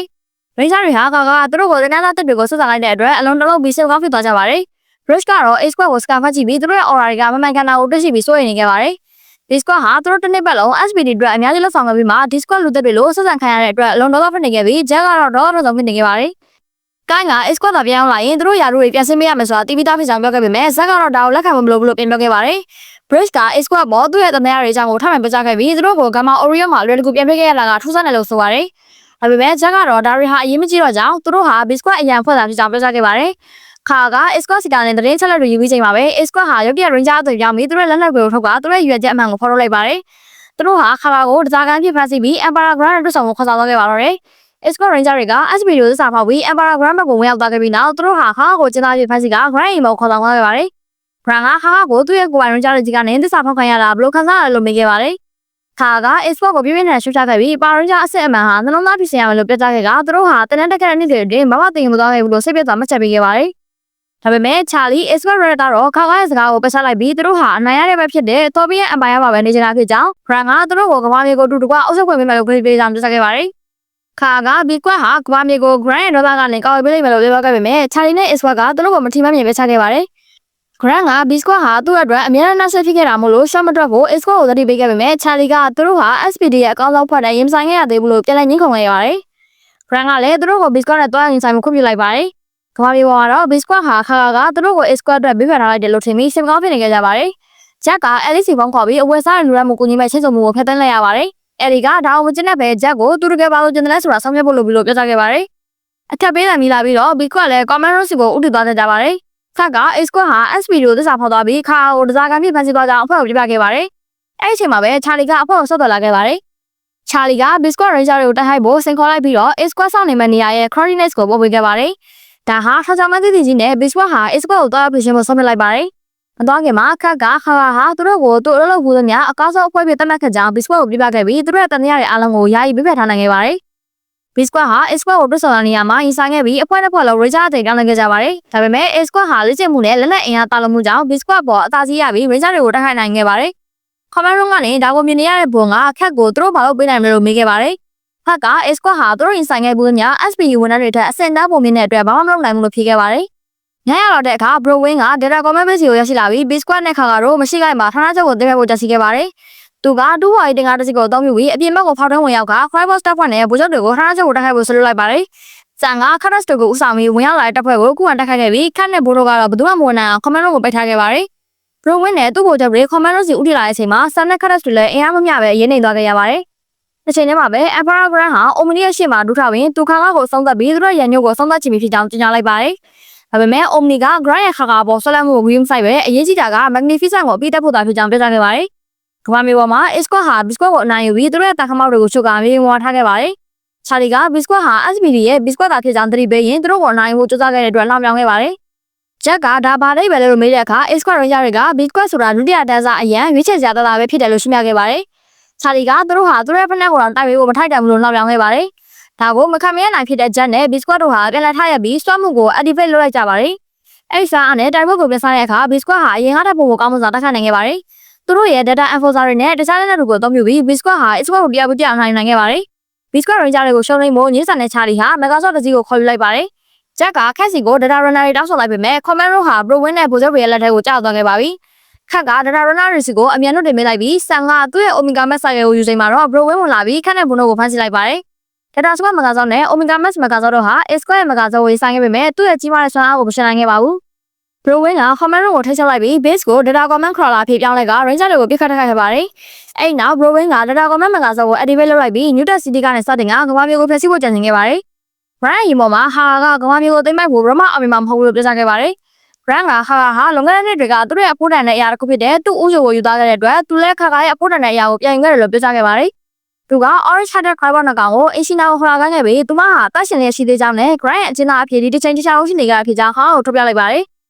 ကမ္ဘာမြေပေါ်မှာမနက်မိုးလင်းလာချိန်မှာတော့ Bro Wing ဟာ Data Command Megazord ကိုအသုံးပြုပြီးတောင်းကျမ်းထပ်စီနေခဲ့ပါတယ်။ Ranger တွေဟာ Data Squad Megazord ရဲ့ပစ္စည်းတွေကြားကနေတွားသွားထွက်လာခဲ့ပြီးတိုက်ခိုက်ဖို့ဘာမှမရှိတော့တဲ့အတွက်စစ်လက်တက်နေခဲ့ကြပါတယ်။ Jack က Soft Flyer တွေဟာ base ထဲမှာရှိနေကြကြောင်းပြောခဲ့ပေမဲ့ Bridge ကတန်ရာရှိခဲ့ပါတယ်။ Bridge ဟာသူ့ရဲ့လက်ထောက်စဉ်းစားနည်းကိုသုံးပြီး Data Command Base စာကြည့်ကြောက်ခိုင်းရရင်ခက်ဟာ Soft Flyer တွေကိုလျှို့ဝှက်နေအောင် Soft Base ကိုပို့ထားနိုင်ကြောင်းတွက်ဆမိလိုက်ပါတယ်။ Bridge ရဲ့ theory မှန်ကန်ခဲ့ပြီးသူတို့ Soft Flyer တွေကိုရှာဖွေတွေ့ရှိခဲ့ပါတယ်။သူတို့ Squad Megazord ကိုဖမ်းဆီးခဲ့ပြီး Bro Wing နဲ့ A squad Megazord ကိုရင်စားတက်ခိုက်က A squad ရဲ့ Megazord ကိုဖမ်းဆီးနိုင်ခဲ့ပါတယ်။မြေပြင်ပေါ်မှာ B squad ဟာတစ္ဆာပေါက် A squad ကိုဖမ်းဆီးပြီး Coffee Man Castle ကိုထပ်သွင်းလိုက်ပါတယ်။ Jack ကဆမ်ကို Squad Megazord နဲ့ Bro Wing ကိုအားရနာခိုင်းပြီးသူတို့တခြားသူတွေက Omega Max ဆိုင်ကိုအသုံးပြုက Data Command Megazord ကိုဆင်းသက်ခဲ့ကြပါတယ်။ B squad ဟာ base ကိုအောင်မြင်စွာဝင်ရောက်ဆင်းနိုင်ခဲ့ပြီး Crybot တွေကိုတိုက်ခိုက်ခဲ့ပါတယ်။ Command Room မှာတော့ Bonnet Cat တို့ဟာ RIC ကိုခေါ်ယူပြီးလွတ်မြောက်အောင်ကြိုးစားခဲ့ပါတယ်။လွတ်မြောက်တာနဲ့ Cat က Mainframe ကနေ Power ကိုဖျက်ထောက်လိုက်ပြီး Data Command Megazord ကိုရဲတက်စေခဲ့ပါတယ်။ Jack က Bro Wing နောက်လိုက်သွားပြီးကျန်တဲ့ Ranger တွေကဗိုလ်ချုပ်တွေကိုရှင်းလင်းခဲ့ကြပါတယ်။ Jack ဟာ Command Room မှာ Bro Wing ကိုရင်ဆိုင်ခဲ့ပြီး Bro Wing လည်းအပြင်ဘက်ကိုဆုံးခွာသွားခဲ့ပါတယ်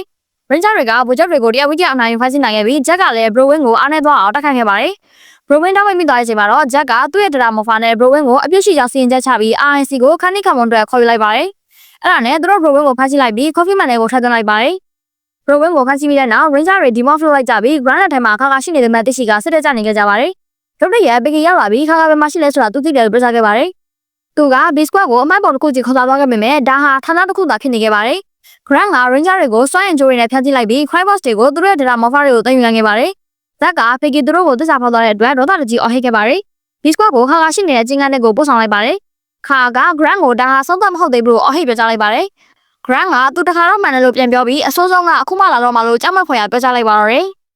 ချက်တယောက်အချင်းတော်တွေကနေသူ့ရဲ့ကိုပြောင်းနေတဲ့စွမ်းအားကိုသုံးပြီးလွတ်မြောက်ဖို့ကြိုးစားနေပါတယ်။ဒါပေမဲ့အချင်းတော်ရဲ့စွမ်းအင်စက်ကွင်းကသူ့ရဲ့စွမ်းအားတွေကိုပိတ်ပစ်ထားလိုက်ပါတယ်။အဲဒီချိန်မှာ Commander ခါကဂျက်စီကိုရောက်လာပြီး SPD ကနေထွက်ခွာမဲ့အကြောင်းကိုလည်းဆွေးနွေးပါတယ်။ခါဟာခက်တဲ့စကားပြောပြီးတဲ့ကဂျက်ရဲ့စရင်က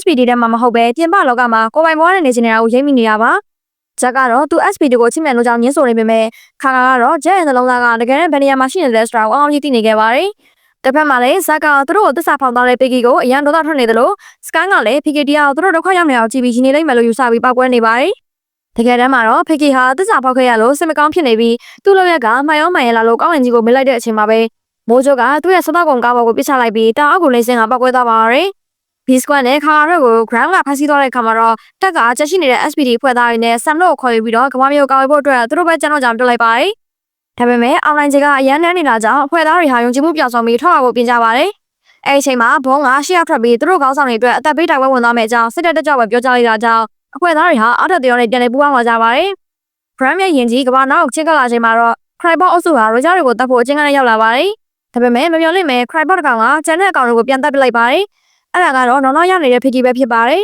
။ Piggy ဟာသူတို့စီကအမုန်းတရားတွေလက်ခံဖို့စနစ်ဖြစ်နေတယ်လို့ထောင်သက်ကြခံမှုတော်ဆုံးဖြတ်ထားပြီးတကယ်ချင်းတွေကိုလာခဲ့တာပါ။သူတို့အားလုံး Piggy ကိုခွင့်လွှတ်လိုက်ကြပြီးသူတို့ထွက်လာခဲ့ကြပါတယ်။သူတို့ဟာစောရီမပါဘဲ Crybot တွေကိုလက်ပလာနဲ့တိုက်ခိုက်ပြီးနိုင်ယူခဲ့ကြပါတယ်။အဲဒီနောက်မှာတော့ Piggy ကသူခိုးယူထားတဲ့မော်ဖာတွေကိုပြန်ပေးလိုက်ပြီးခါက B-Squad ကိုကမ္ဘာမြေကိုအမြန်ပြန်ဖို့အမိန့်ပေးလိုက်ပြီးခါကတော့ Grand ကိုတယောက်တည်းရင်ဆိုင်မှုကြိုင်းခဲ့ပါတော့တယ်။ခါကဟာ Grand စီအသွားလမ်းမှာမိုရာနဲ့တိုးပါတယ်။မိုရာရဲ့ပကြီးကားတွေကမွန်ကားတွေကိုခါက Ranger ဝတ်ဆောင်ပြောင်းပြီးတော့လေကိုပဲနေနေလိုက်ပါတယ်။နောက်ဆုံးမှာတော့မိုရာရဲ့ပုံစံစာအုပ်ထဲမှာဆက်ကိုကုန်သွားတဲ့အခါခါကသူ့မကိုဖမ်းဆီးလိုက်ပါတော့တယ်။ကမ္ဘာမြေပေါ်မှာတော့ခန့်တဲ့ဖွဲ့သားတွေဟာ Crybot စစ်တပ်ကြီးကိုဆွမ်းအောင်ခုခံနေကြပါတယ်။ဒါပေမဲ့အင်အားကြီးမများတာကြောင့်သူတို့ရင်းနှီးတော့မဲ့အခြေအနေကိုရောက်လာပါတယ်။အဲ့ချိန်မှာပဲအနာဂတ်ကနေ Nova Ranger ရောက်ရှိလာပြီးသူတို့ဘက်အကူအညီတိုက်ခိုက်ပေးပါတယ်။မကြခင်မှာပဲ Supreme Commander Bardi နဲ့ Sergeant Saberbat တို့ရဲ့စစ်ကူတွေရောက်လာတာကြောင့်တိုက်ပွဲဟာပိုပြီးအားကောင်းလာပါတယ်။တစ်ဖက်မှာတော့ခါကနဲ့ Grand တို့ဟာအကျိတ်နဲ့တိုက်ခိုက်နေကြပါတယ်။ Grand ကသူတို့ရဲ့ခေါင်းဆောင်ကြီး Omni ကကမ္ဘာမြေကိုဖျက်ဆီးတော့မလို့ချိန်ချောက်ပြီးခါရရဲ့စနီ Ishina ကိုခြောက်တက်ကိုချမယ်လို့စိန်ခေါ်ပါတယ်